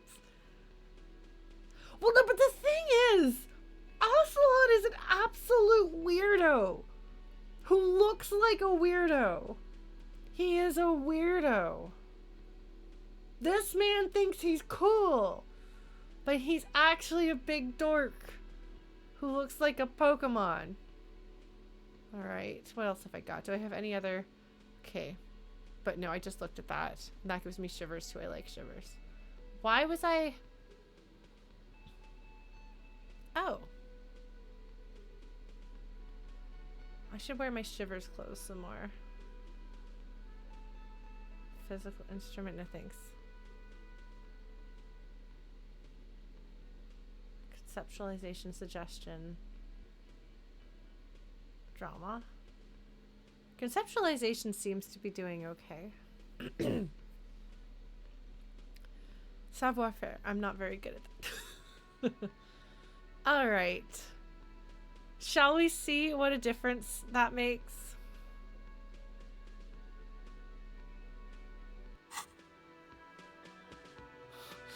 Ocelot tears off one coat, shrugs into another, then steps forward.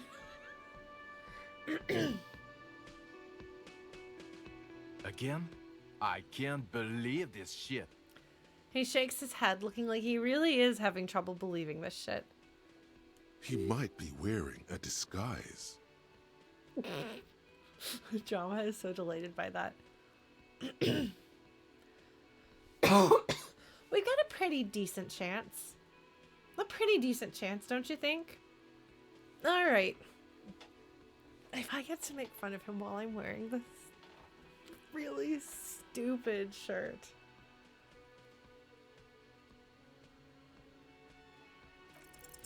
You know what it is.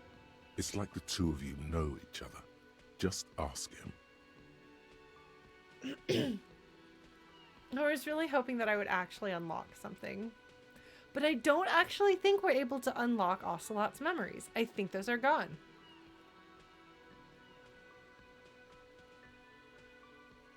Alright, Esprit de Corps. Tell me the truth. Do you know me from somewhere? You're pretending you don't, but you do. Why are you pretending that you don't? Are you specifically trying to fuck with me? Are you wearing sunglasses knowing that I've sort of lost my memory because you're trying to make it so that it is less likely that I recognize you?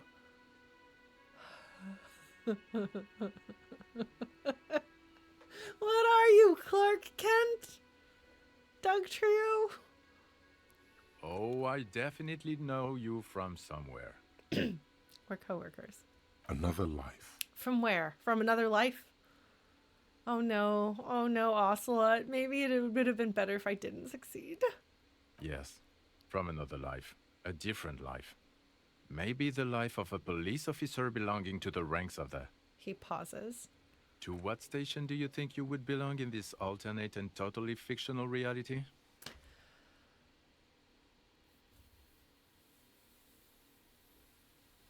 I feel like none of these are right. I mean, obviously 3 and 4 are wrong.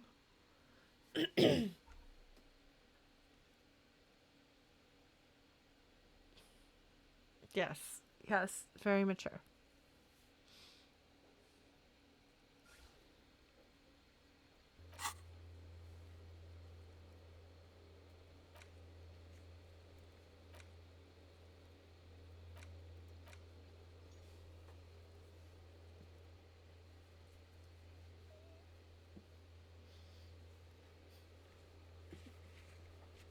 It's not cheating if it's an open book test.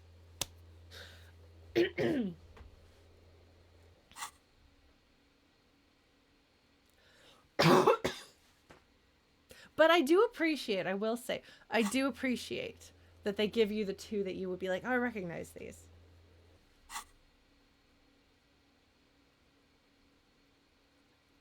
"41st. It's gonna be like, oh, damn, you remembered something. I'd be like, no, I remember what I got told after the fact.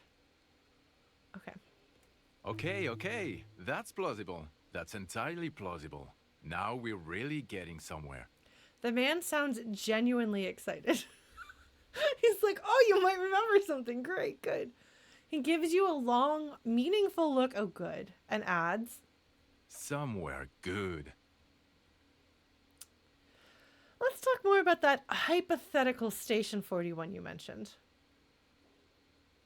We both know it's not hypothetical, but we're being weird because I don't have my memory, and this man is being a pain about it.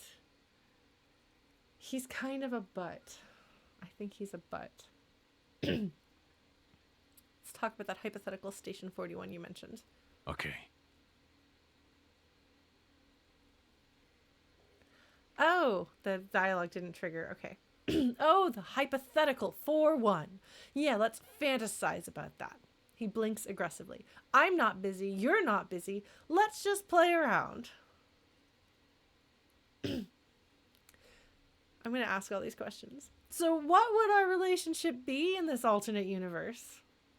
Let's be crazy. Let's say you and I are partners. How's that for a thought experiment? Oh, no!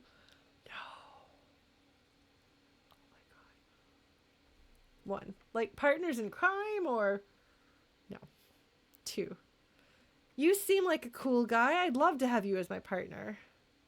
3, you seem like a bit of a drag. No offense, but I could do better.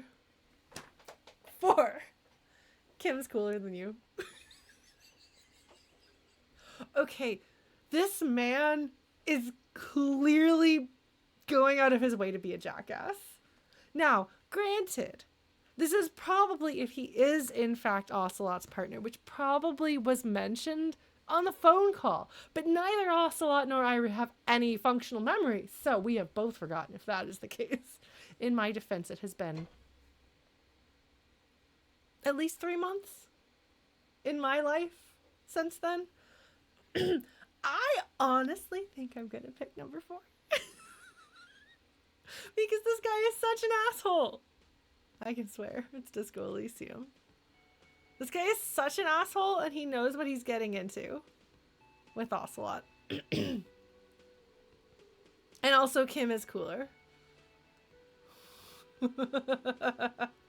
Kim's cooler than you. I'm sure he's fucking flattered, but Kim is not part of his thought experiment. In this one, we're partners. He just rolls with it. Whatever. Thing is, like, you know, like, Ocelot means it when he says it. The lieutenant is silent. I'm sorry, Kim. I probably made him upset by pulling him into this. But it's true, he's cooler than this guy. Kim is like, please do not make this mess. I have to pick another answer? How is that not an answer? That's an answer. Why is that not an answer? I am so mad. The game is cheating. That's not fair.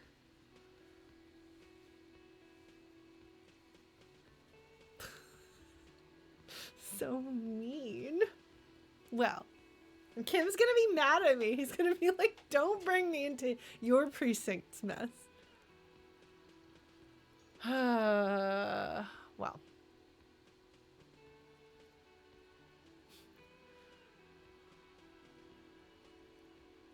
Like partners in crime, or... No, because in this thought experiment, we're all police officers in a police station. We don't do crimes. We're not crime bros. Okay, I'm sorry. This guy is actually pretty funny. We're not crime bros. Crime bros. I really think he thinks he's cool, and I really think I don't think he's cool.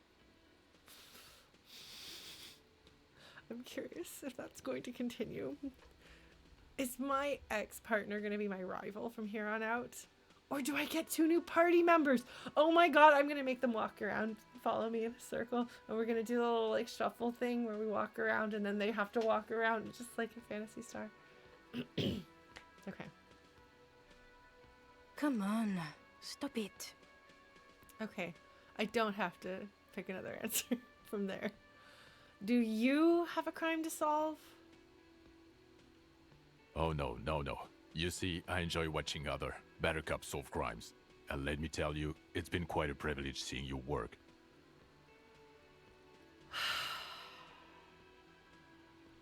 That's supposed to be red. Oh, no.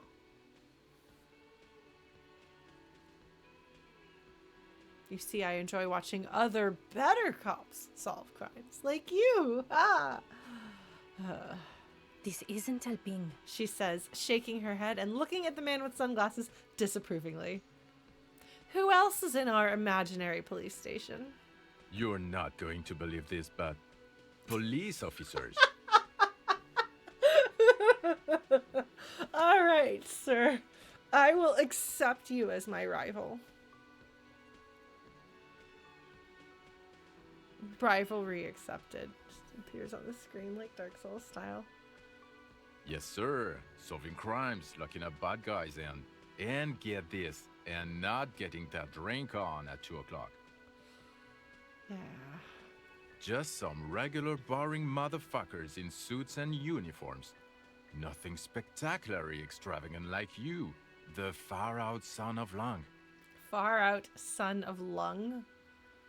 Okay, you're gonna have to explain that. Who is the far out son of Lung? Is that something I said while I was in an altered state?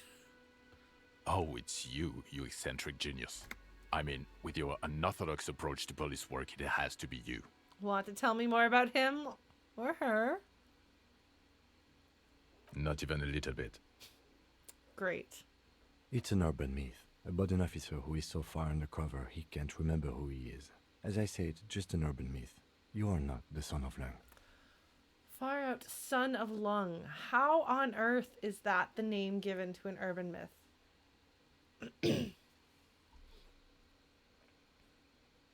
Thanks, Kim.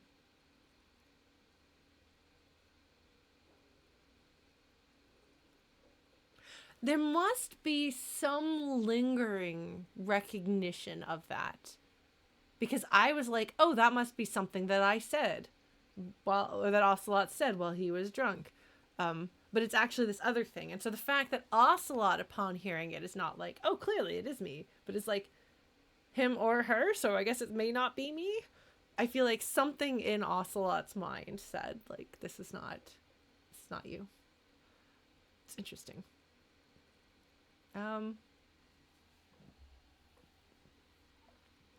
Kim is making sure I don't slip further. Kim is also making sure that I don't have, like, an excuse to just be like, oh, well, this is what I'm doing, clearly. Man. He's trying to protect you from further rough handling, dished out by the sunglassed man. He's like, man, this guy's a jerk. Okay, that's nice of him. I thought he was trying to protect me from thinking that I was that. But maybe not. Okay, yes, you get the joke. Leave it at that. Thanks. Thanks, Kim. I can't imagine it anymore. Neither can I, partner. Neither can I. His gray eyes suddenly flash above the glass frames. Glass frames. I think I said that wrong the first time. They feel sad. Were we friends once upon a time? Because there are people in the department that have compassion. Or were you one of the ones who yelled at people for not and told them not to go too far? Were you the one who was like, no, we really do actually need to take care of this guy? Am I going to have complicated feelings about you, Mr. Dude Man, Mr. Dugtrio? I might. Let's see. It's a mere second, but it feels like you saw something. Yeah. A gram of compassion in that sadness. Yeah, I think he was that guy. Because that was one of my favorite moments about the cops, is that as much as they give him a really hard time, at the end of the day, they're like, we got to look out for him. And there was this, like, he's our person, he's human, and we do care.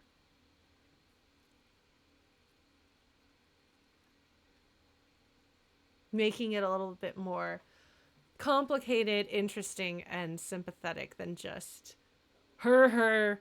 They laugh at coworker. Her. Isn't it funny? Coworker is bad, and they laugh.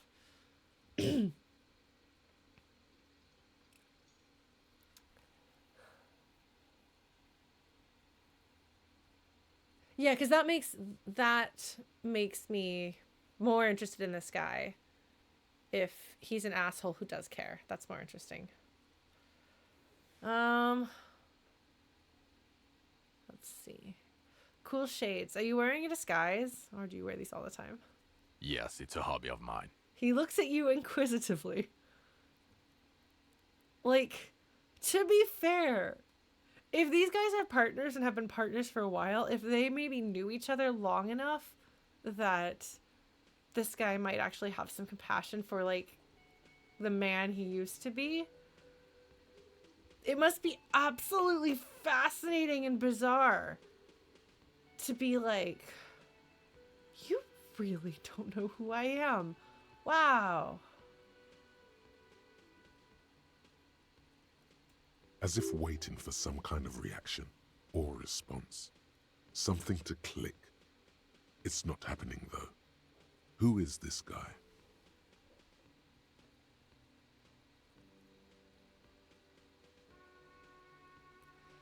It is such an interesting feeling to be like, the fact that the game doesn't give you any of this, just, you can tell that he's expecting something, that there's something you're supposed to do. And I have literally no idea what it is, because this isn't stuff that I can pick up on by paying attention to him.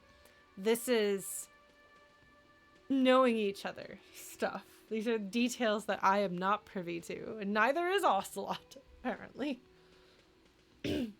Man, I want my memory back. I don't think Ocelot's going to get his back, though. But I'm also not convinced he's going to survive this game, no matter what you do. We'll see. He told me that he's my partner. I don't know if I need to ask Kim that.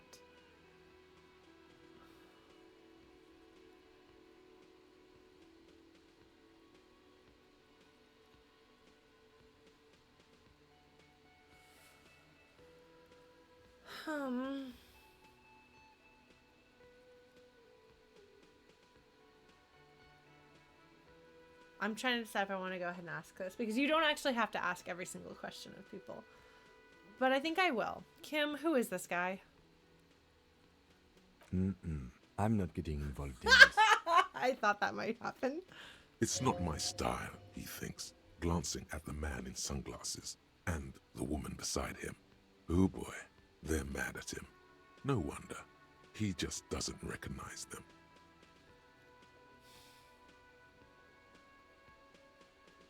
I mean, he has said that he has forgotten everything. Like, got some questions for you. I'm a cop. This is gonna be good. This is gonna be great. About what? You don't look like a cop. You know what you look like? Like a prophet? Like a revolutionary? Like a sack of shit? Like Guillaume Le... I don't know, you tell me. Or like a man down on his luck? I'm trying real hard here, man. Of these two, the only two answers that I'm interested in personally are 5 or 6.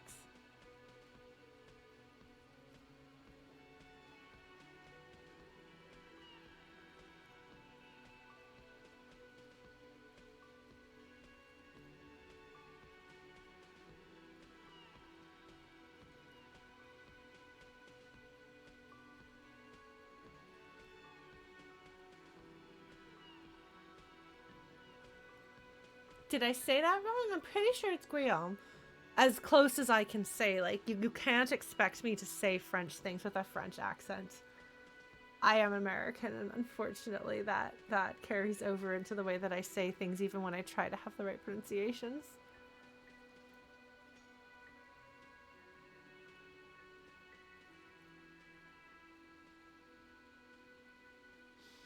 Do I want to go with 5? Do I want to go with 6?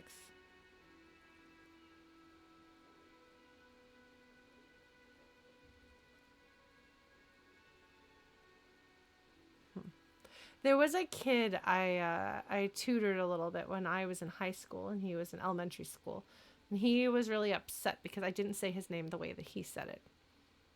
And I was like, look, I'm pronouncing it according to like the best approximation that I can within my accents. And then I was like, you don't say my name the way I say my name either. And he was like, yes, I do. And so then we said it. We both said my name, and he could hear the difference. And he was like, oh. And I was like, yeah. So there's making your best effort to pronounce someone's name right, within your capability based on the language that you speak. And I think you owe that to somebody, but also there's like sometimes only so much you can realistically do. When I went to Japan, my full name is Lauren Leibowitz. They had some trouble with that. Oh, was it Guillaume? Okay.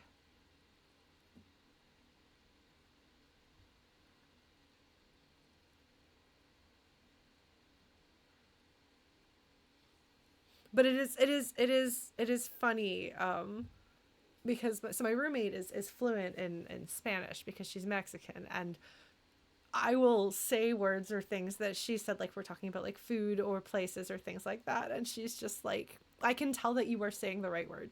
Your ability to make sounds does not include the sounds that are necessary to say this properly, but I can absolutely tell that you are saying the right word as best you can.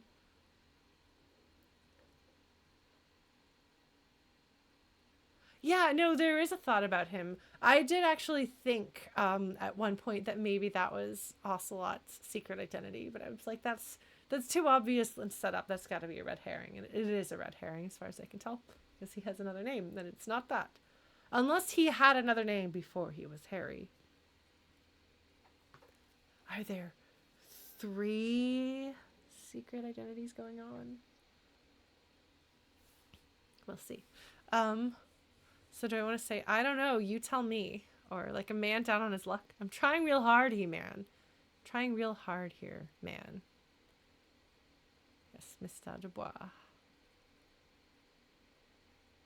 Dubois.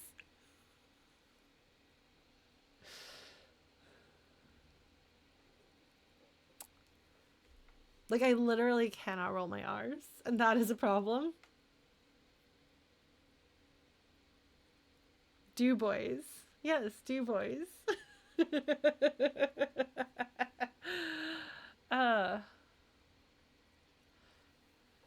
Okay, so do I want to say, I don't know, you tell me. Which is walking into whatever he's going to say. But the thing is, he's not actually just trying to hurt me. He's frustrated, he's hurt, he's maybe lashing out a bit, but he's not just like trying to say whatever will do the most damage to me the way Everard did.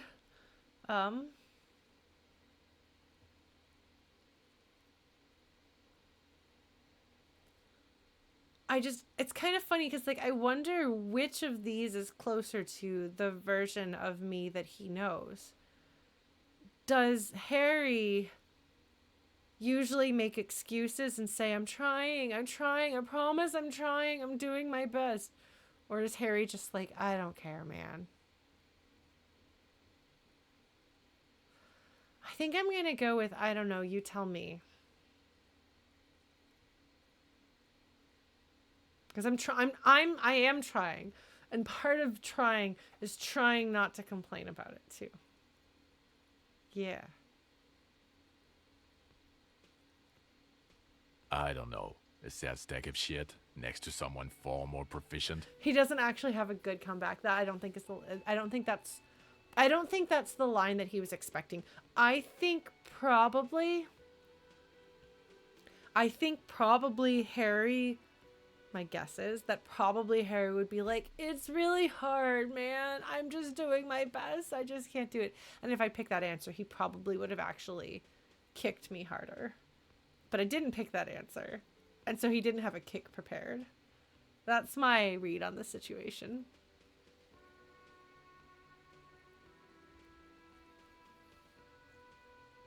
Or maybe clown shoes. I don't know. Maybe he expects clown shoes. I don't know.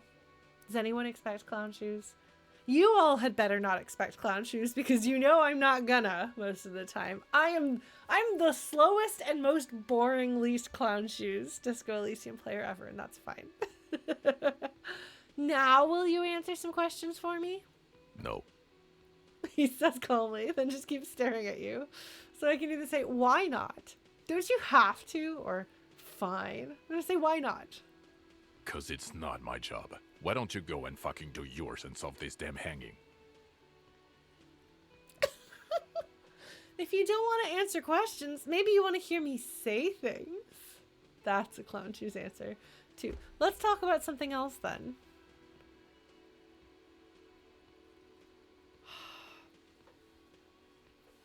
It is not unbelievable that Ocelot would just kind of run his mouth and then say things that he really shouldn't be saying and then be like, oh shit, I shouldn't have said those things.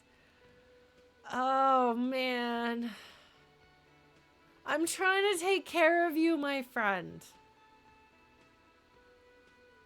Actually, I don't want to hear you say things. Okay. Come on, Jean. Okay, say things. I want to hear you say things. Hear that? He wants you to say things. Say one. This is going to be dreadful. This is going to be dreadful. Suddenly, out of nowhere, case-related things start popping up in your head. This is probably going to go somewhere terrible. But at least looks like it's doing okay. Oh my god. They're not going to give me options either. Okay, I'm doing this investigation. A man is hanged. So, do you know who hanged him? Not yet. Yeah, I can see that. Hey, why am I even telling you this? I don't know. Why are you? It gives you an odd look. Who knows why we do the things we do? Somehow, bouncing those ideas off the man with sunglasses felt calming, like you've done it before. Yeah, no, that would be the reason why. Because it would be a thing you've done before, many times before. Hey, partner, okay, so I'm dealing with this case and I'm stuck. So that healed my morale, but I don't think it healed my morale because it was the centrist thing to do. I think it healed my morale because it felt good to talk to my partner. That was a familiar thing. That was a good experience. Oh my god, there's more. You want something more? What is it? He looks at you in disbelief. He can tell. Let's talk about the Hanged Man again. Okay, why not? Let's do the old thing over. So, do you know who hanged him? We're not wasting time. There is no time. I don't know. Oh my god, there's Okay. more. At some point, I'll be able to talk to him. Oh boy. Oh boy. Oh boy. There's a thought. Here comes a thought. Okay, the man with the sunglasses and his hypothetical Station 41. Weird, right? Oh my god. I know, super weird. I guess it was kind of weird, yes. No, this whole interaction was perfectly normal. Frankly, I'm way past caring or wondering. I guess it was kind of weird, yes.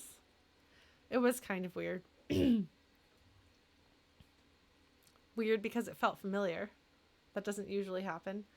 There shouldn't be dropped frames for anyone. I'm not seeing any on my end. So it may be on your end or it may be on Twitch's end, but it's not on mine. But I'm sorry if it's jumpy. All right. I guess it was kind of weird, yes. There's something missing here. Something you can't put our finger on. You know what? Just ask him. I know it sounds crazy, and you'll probably get laughed at, but still.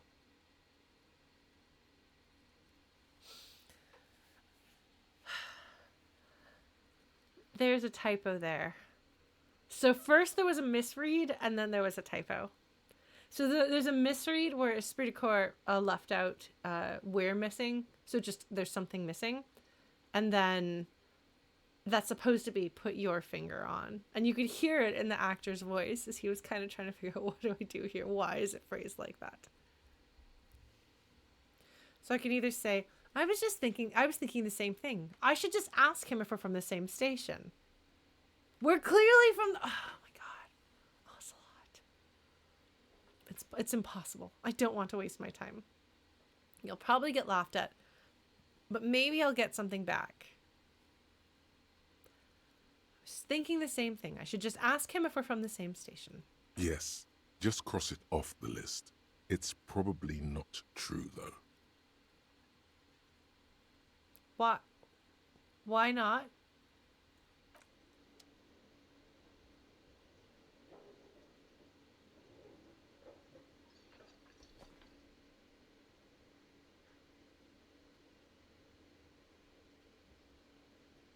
I did that wrong, apparently. I was apparently too logical and not clown shoesy enough. Or something. I'm not sure. I was not fun enough. Okay. Well, that happened. Kim, that was weird. I'm going to change my clothes. Well, there was a thought that I could choose to discard, but I didn't choose to discard it, but then I didn't get the thought, so I assume I made a mistake. Okay, so plus suggestion minus half-light. I actually think Shivers is good, and I like Shivers. Drama sure is sticking around.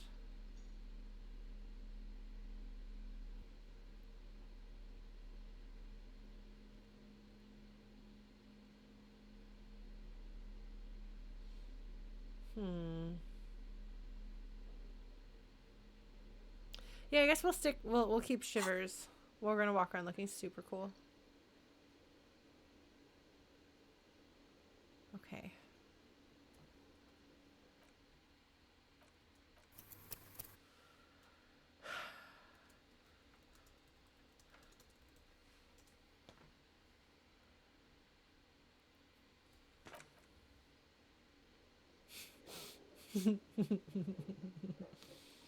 Okay. Are those look kind of, I guess those are guys with beards. I'm gonna investigate. Can I help you? Here's your trash container key. Thanks. I hope you found what you were looking for. I found the victim's clothes. How strange. I certainly didn't put them there. Could someone on your staff have put them there? Sylvie had the keys before I got here, and I can vouch for her. I can vouch for all my staff. None of us would tamper with the crime scene. Who else has keys to the trash container? The trash collection service? CS Municipal. I don't see why they would put anything in the trash, though. Ah, the elusive CS Municipal. I doubt we'll be able to track down who was sent here last and when. This will have to be one of those little threats that solves itself down the road. Kim is like, don't expect to have a solution to that problem this way anytime soon. Lauren, you're not doing it wrong. It's going to take a bit. Okay. Thank you anyway. Thanks. Let's talk about something else. He sounds so pleasant. Kim has such a pleasant voice. Yes? No, I'm going to leave. Who put the clothes in the trash? Who else has unauthorized access to the whirling trash? Find this person and you'll know who tampered with the scene. It may take a while. Got that warning. Okay, cool. Sweet. Let's talk to her, see if she's got anything new. Oh, hello, dear. There you are again. Ah, yes. Kim doesn't want me to hear about more cryptids. But I could ask her about more cryptids. That lady. I'm gonna save again.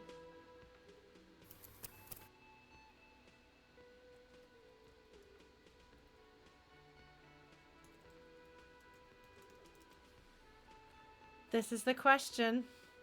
This is the question.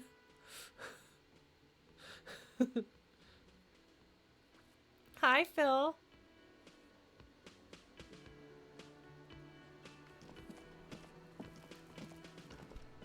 Hi, gendarme. Another rendezvous. I thought that was him. I thought that was him. Did you see, like, I noticed him earlier, but we were in the middle of the thing.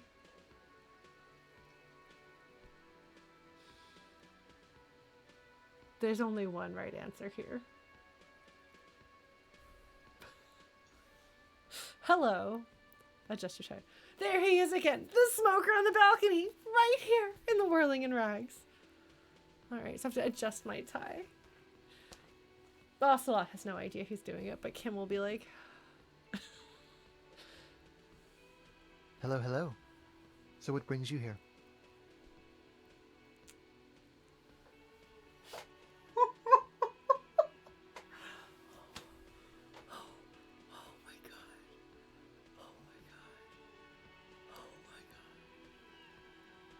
That's a composure check. What are you doing here? Admiring the atmosphere. What about you, officer? I can say, I live here. My room is right upstairs. Or, this is where I'm going to go down in history. I'm going to sing karaoke. I'm here to kick some ass and solve this case I'm working on. I don't know what I'm doing here. I just go wherever life takes me.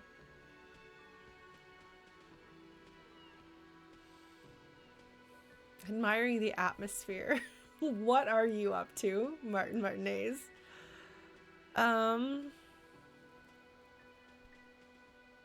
He kind of has yaoi hands. That's funny.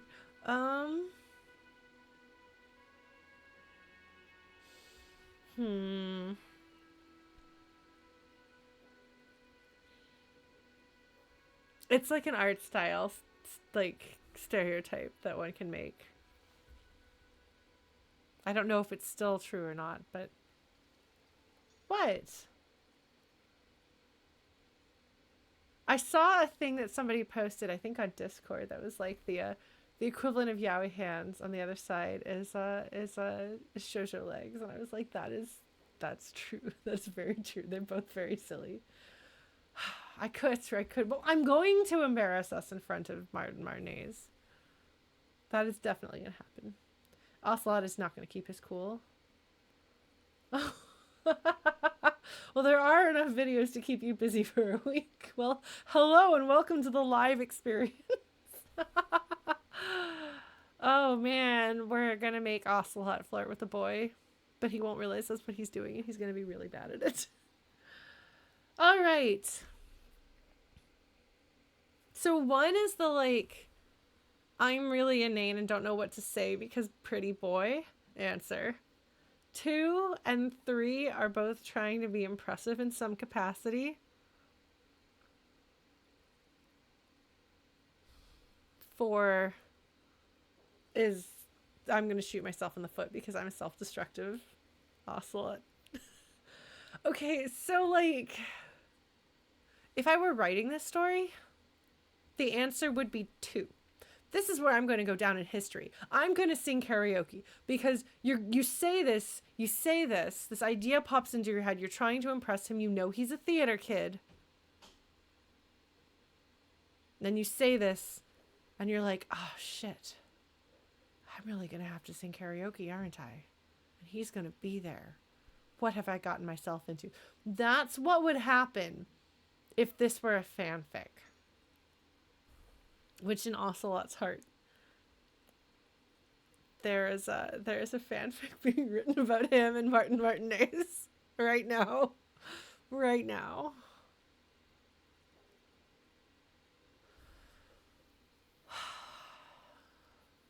I don't want to pick that answer because I don't want to sing karaoke with Ocelot because he's probably going to be humiliated unless we discover that he's actually secretly a disco star. But I feel like that's the answer I'm going to have to pick. I don't know why. I don't know why this is the one I have to pick, but it is. I think because it feels like a fanfic, and I think that Martin Martinez brings out Ocelot's inner fanfic. This is where I'm going to go down in history. I'm going to sing karaoke. Really? Well, I look forward to that. He straightens up curious, raises a glass to you. Okay, I met your Sunday friend. You did? And how did you like him?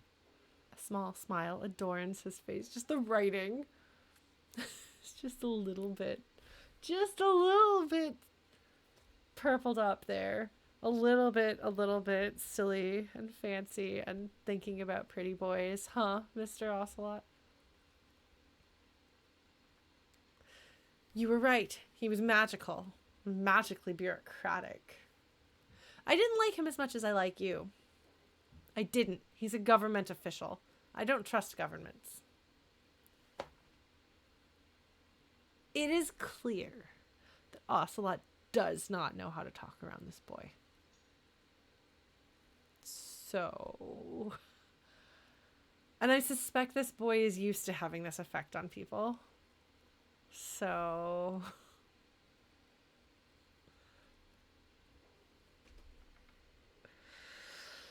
You ready to flirt really badly? Are you ready? Are you ready for the worst flirting the world has ever known? I didn't like him as much as I like you. Ah, shoot. Why not? He bursts out laughing.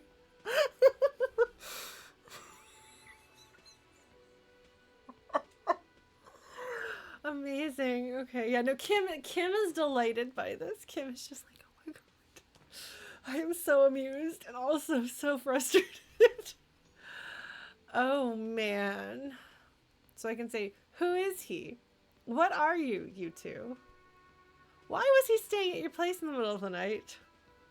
I don't want to talk about other people. I want to talk about you. This is actually Ocelot's horrible teen awkwardness. Most of the awkwardness that he does is all him, but this is a teen awkwardness. I am really scared of flirting with girls in person. Like, I know how to talk to guys, which is funny because I'm gay, as it turns out. But I never had the opportunity to gain the experience of being awkward at girls. And it feels worse being awkward at girls when you're old enough to know better and divorced and everything. It's all right. My programming does not include flirting with girls in person very well. I can flirt okay with them in text. I'm not really flirty. All right, Ocelot, what are we gonna do?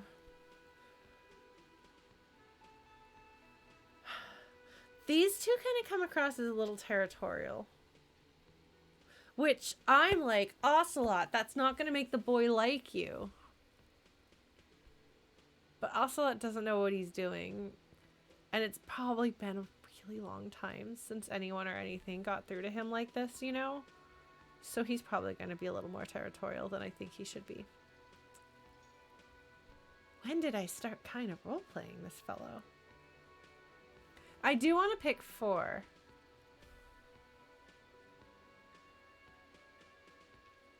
I'm gonna say, what are you two? I really want to pick 4, but I think I'll pick 2. Friends, I told you. Sunday friends. Friends who like to get together from time to time. Oh, okay, Sunday friends, meaning like once a week we see each other instead of everyday friends. Okay, that's what the meaning there is. Got it. What does it mean, a Sunday friend? That he won't be there when times get tough, I guess. Is that even a friend? Hold on. Sophie. Baby. No, it's okay. Okay, is she okay? Oh, baby. Sophie.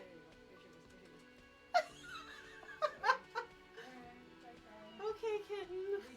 We did try. Sophie. We got interrupted by a cat. Sorry, the cat was apparently scratching at my door. And then when the door was open, she ran away. And then she came out and went running right past. So that's fun. Okay. So a Sunday friend, that's interesting. So that means that he knows, I mean, I guess he knows to some degree what he's getting into here. So it's like a fair weather friend type thing.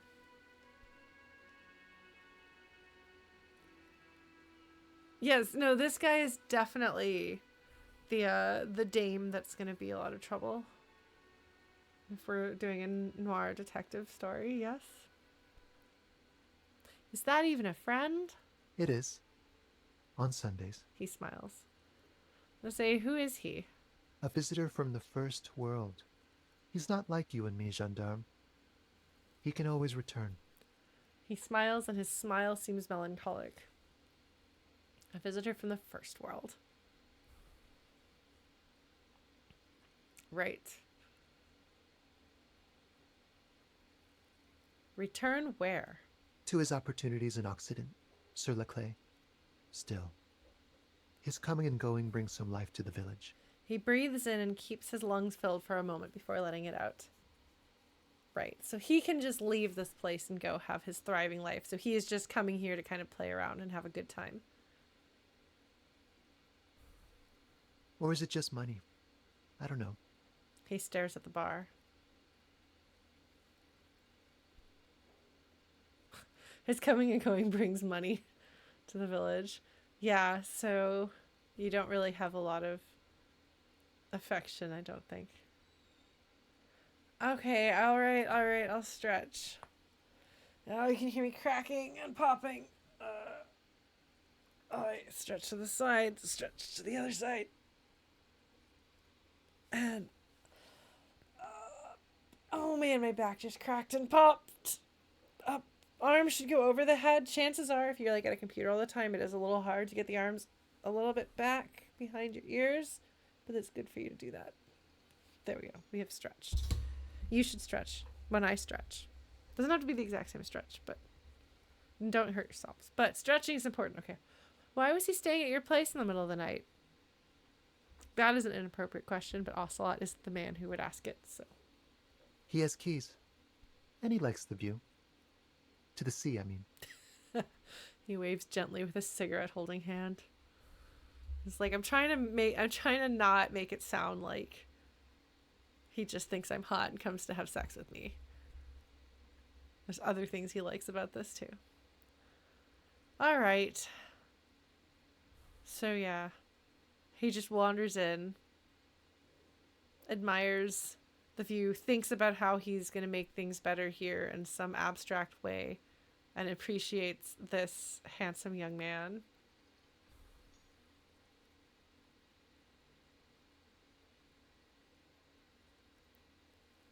I don't want to talk about other people. I want to talk about you.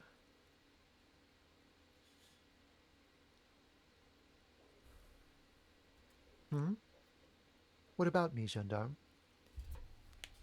Are you ready? Are you ready? I don't even know if I have any. Do I have any composure clothes? Do I have any composure clothes? I don't think I have any composure clothes.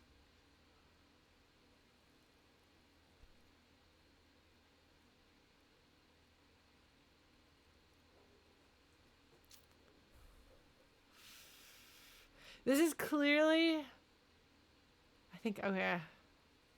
I'm not gonna put points in this. You're supposed to fail this. This is set up for you to be bad at this. Like, the fact that you get a point for he's so different. Like, this is intended to be like, it's funny because the way that they have it set up, like the gameplay is kind of laughing at Ocelot's expense. It's clever. It's clever. I like it. It's funny. Yes, it's a legendary difficulty. And it's written just everything about it, but there's just enough chance. Maybe. You ready to make an ass of ourselves in front of this man? We're gonna do it. We're gonna do it. What is it about the way he carries himself? This is probably gonna be humiliating. It's the sports. He's a sports guy. All about that physical prowess and athletic skill. Nothing else here.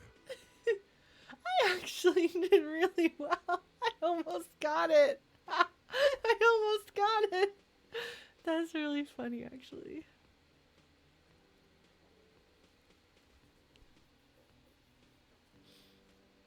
Man.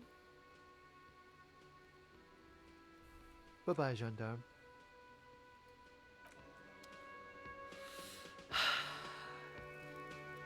I know, it was so close. That would have been really fun. Babysitting imbeciles. What the heck, Liz?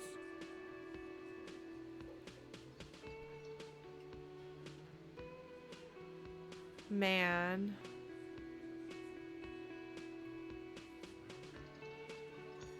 Everett isn't paying me enough for this. Come on, guys, you know me. Oh, there's a window. No way I'm going back to Jamrock. Well, I don't do karaoke, man. I'm too good. That's the guy I want to talk to.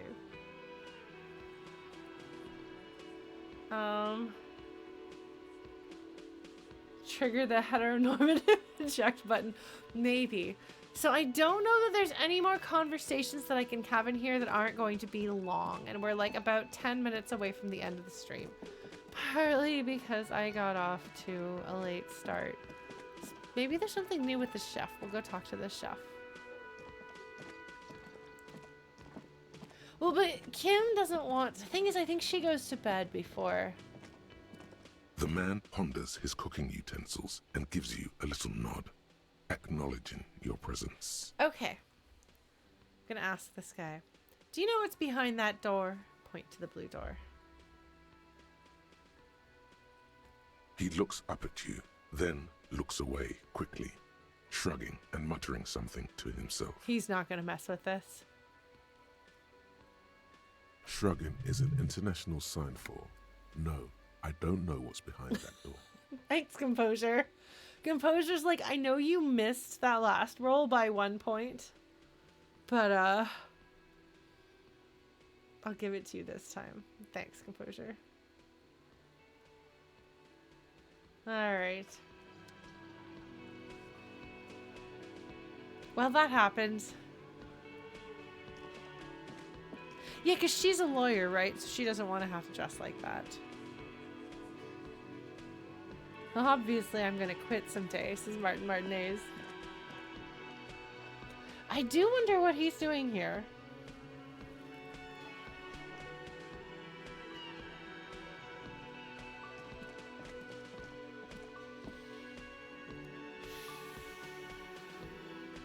That's what he says. We'll take a quick step outside just to see, but I can always come back in and mess with these guys another time. I should probably do that at some point. They're like, please, Lauren, put on clown shoes. And I'm like, okay, game. This song.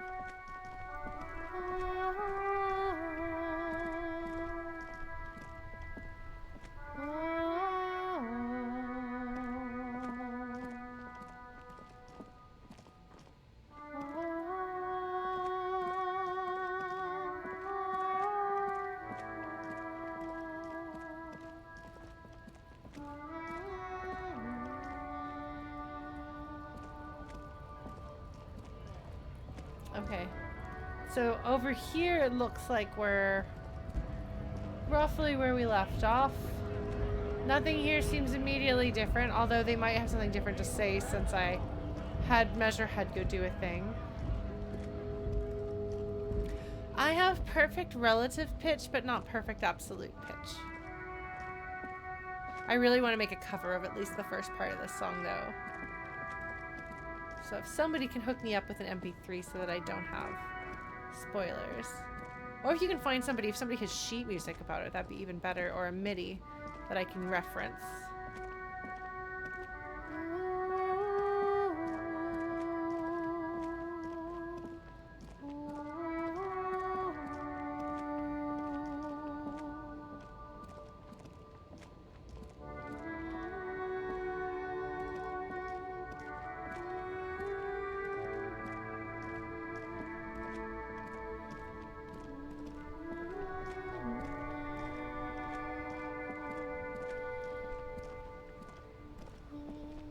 Oh, I have a phone call to make. Alright, the old men are still doing their thing. I think I still can't bug that guy into giving me a sandwich. Yeah, I did see someone saying that the name of this song wasn't the spoiler, that it was a different song that was a spoiler. So I won't look at that. We're just kind of taking inventory. Alright, you look like you're still doing well, friend. Still nothing to see here.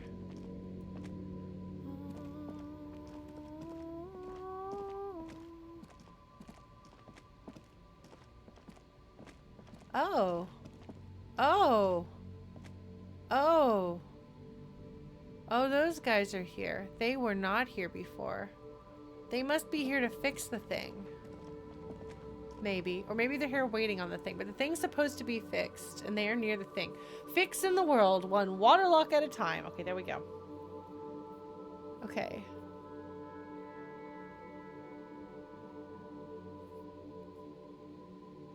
I'm trying to see if there's any more dialogue that they're going to have. Because, like, I feel like any of the bits that I could get into are probably going to take more. Good job, boys. Now, who wants to flick it? So I can't talk to them, so I guess I can go flick it and then they'll yell at me. Yeah.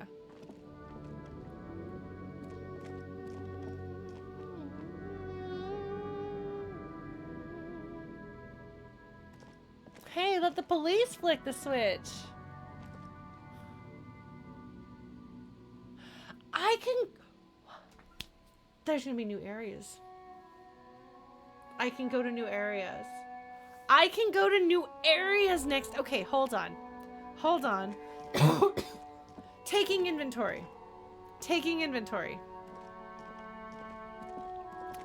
We have them back in the whirling.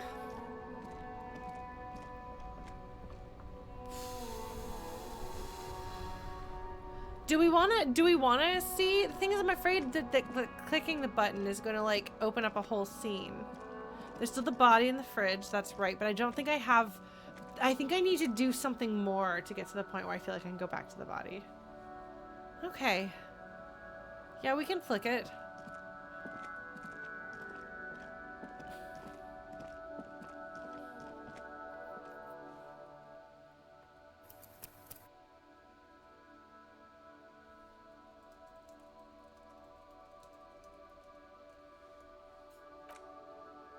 All right.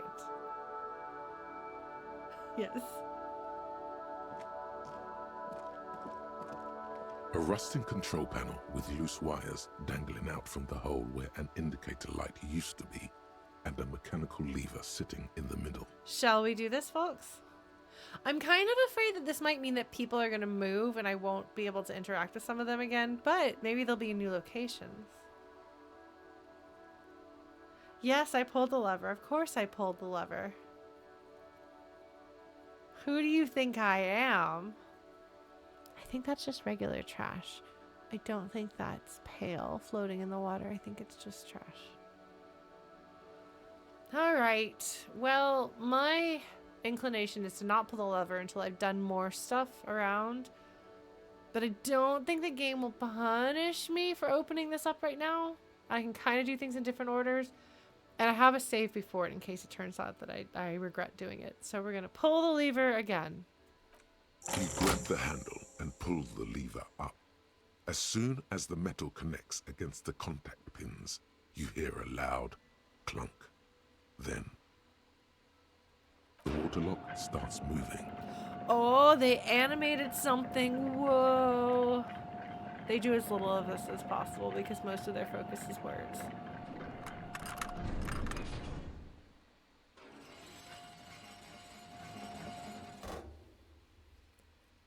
The water lock. Okay, if we ever need to get to the coast, then this is the way.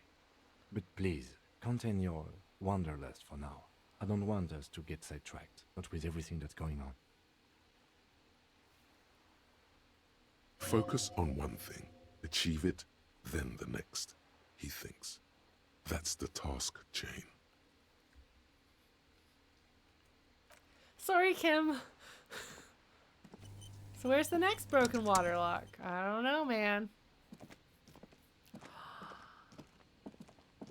There's all these things that I've seen in, like... There's the map. And there's the intro screen. And now I can actually look at them with my own eyes. Stop yawning, Ocelot, and look at things. The radio relay hums with electricity.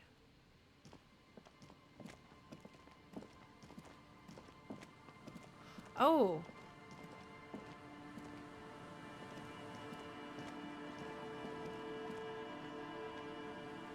Okay. I hope I don't get mugged walking around here.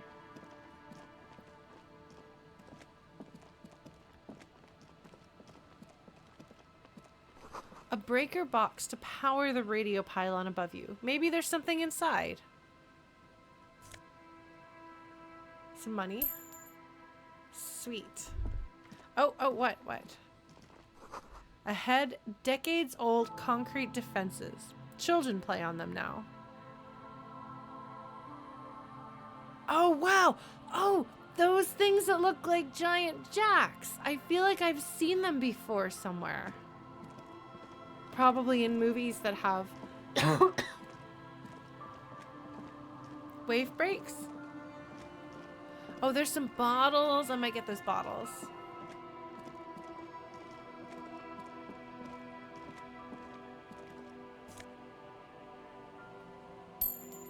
All right, bit by bit. All right, let's see. I'm going to switch over to my bag of goodies. Where's my bag of goodies? There's my bag of goodies. What? Those are definitely bottles. Ocelot. What? Fine. Fine. Alright. There's all these things to look at. Someone has broken down the fence and the barbed wire. Oh.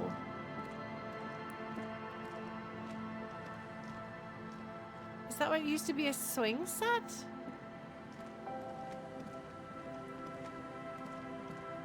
So it's wise design for them to give you a limited amount of space to explore until you kind of get your footing.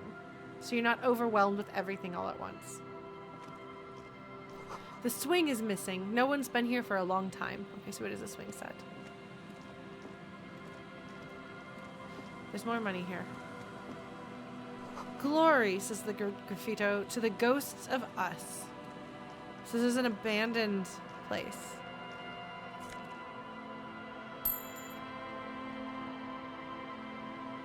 I'm gonna go in here and see if he has any thoughts.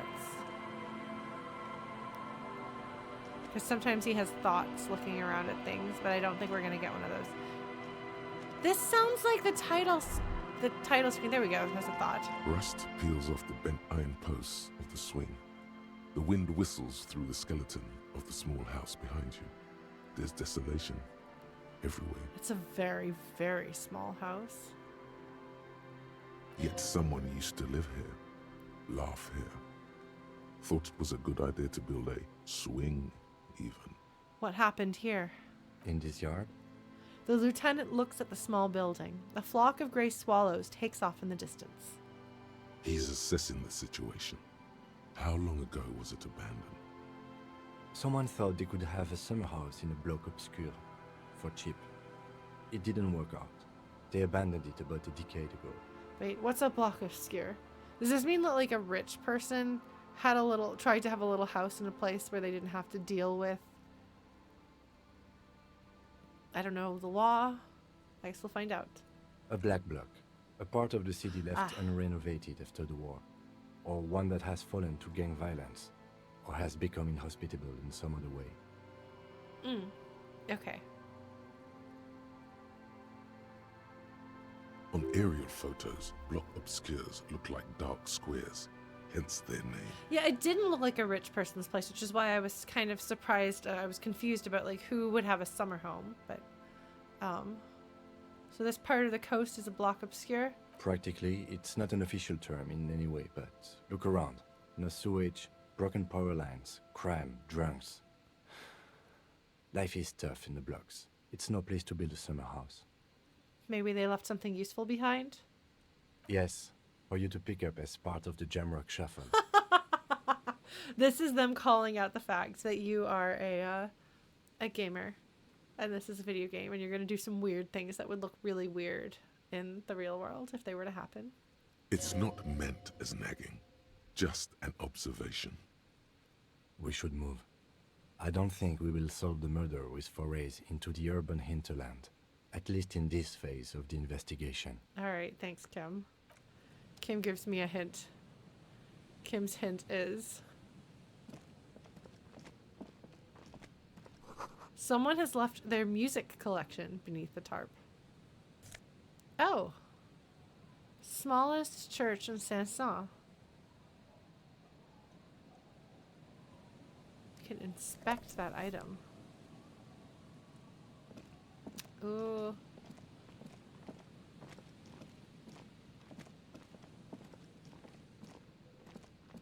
You have to walk everywhere in the off chance that maybe...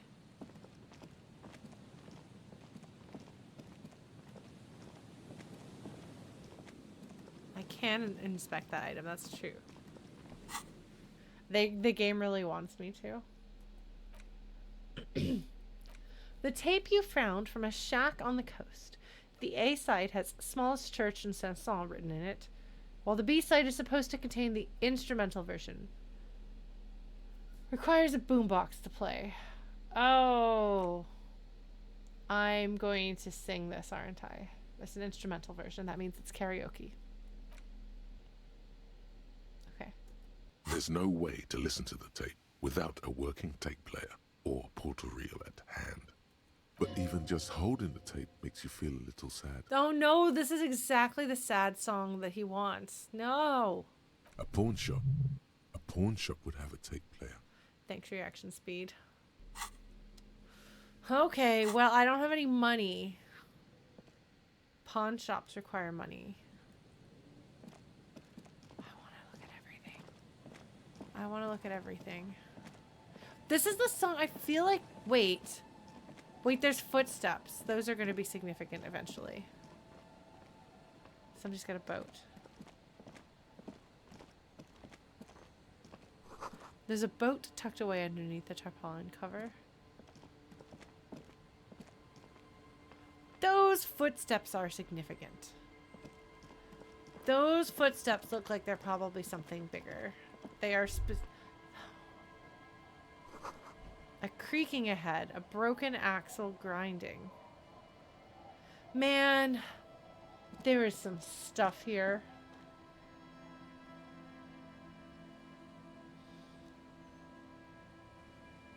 That's a car and footsteps and stuff. I'm going to investigate all of this. But it will probably have to wait until next week. Someone is really bad at parking. Yes. Okay, so next week we have some options. We can finally go talk to Everart's goons, which I think I'm probably supposed to do sooner rather than later. I still need to track down that third, or not the third, the something about the driver. I guess it's the lady driver, and you think I should go talk, is it the lady driver? I don't remember what it was. Then I needed to get more information about the smuggling. So there's that.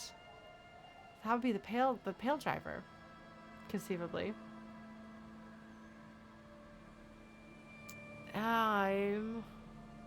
There's stuff here that's really interesting. And I want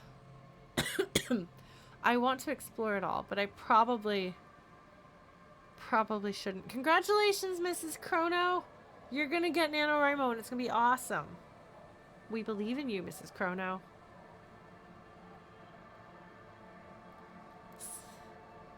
Yeah, so I have to look into that. I still need to do that investigation.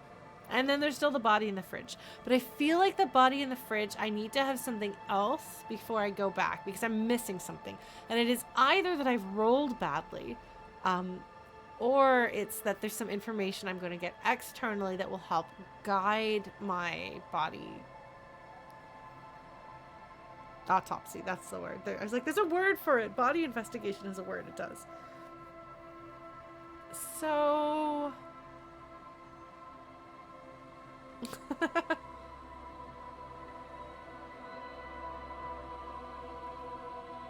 yes, Disco Ocelot Adventures next time.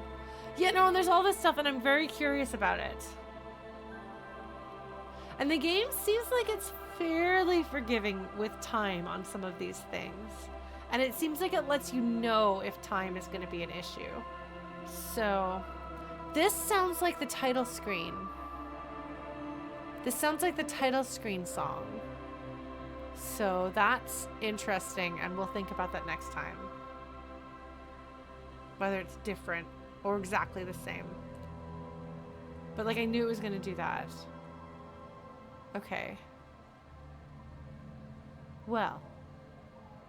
I think we accomplished some things today. I don't know.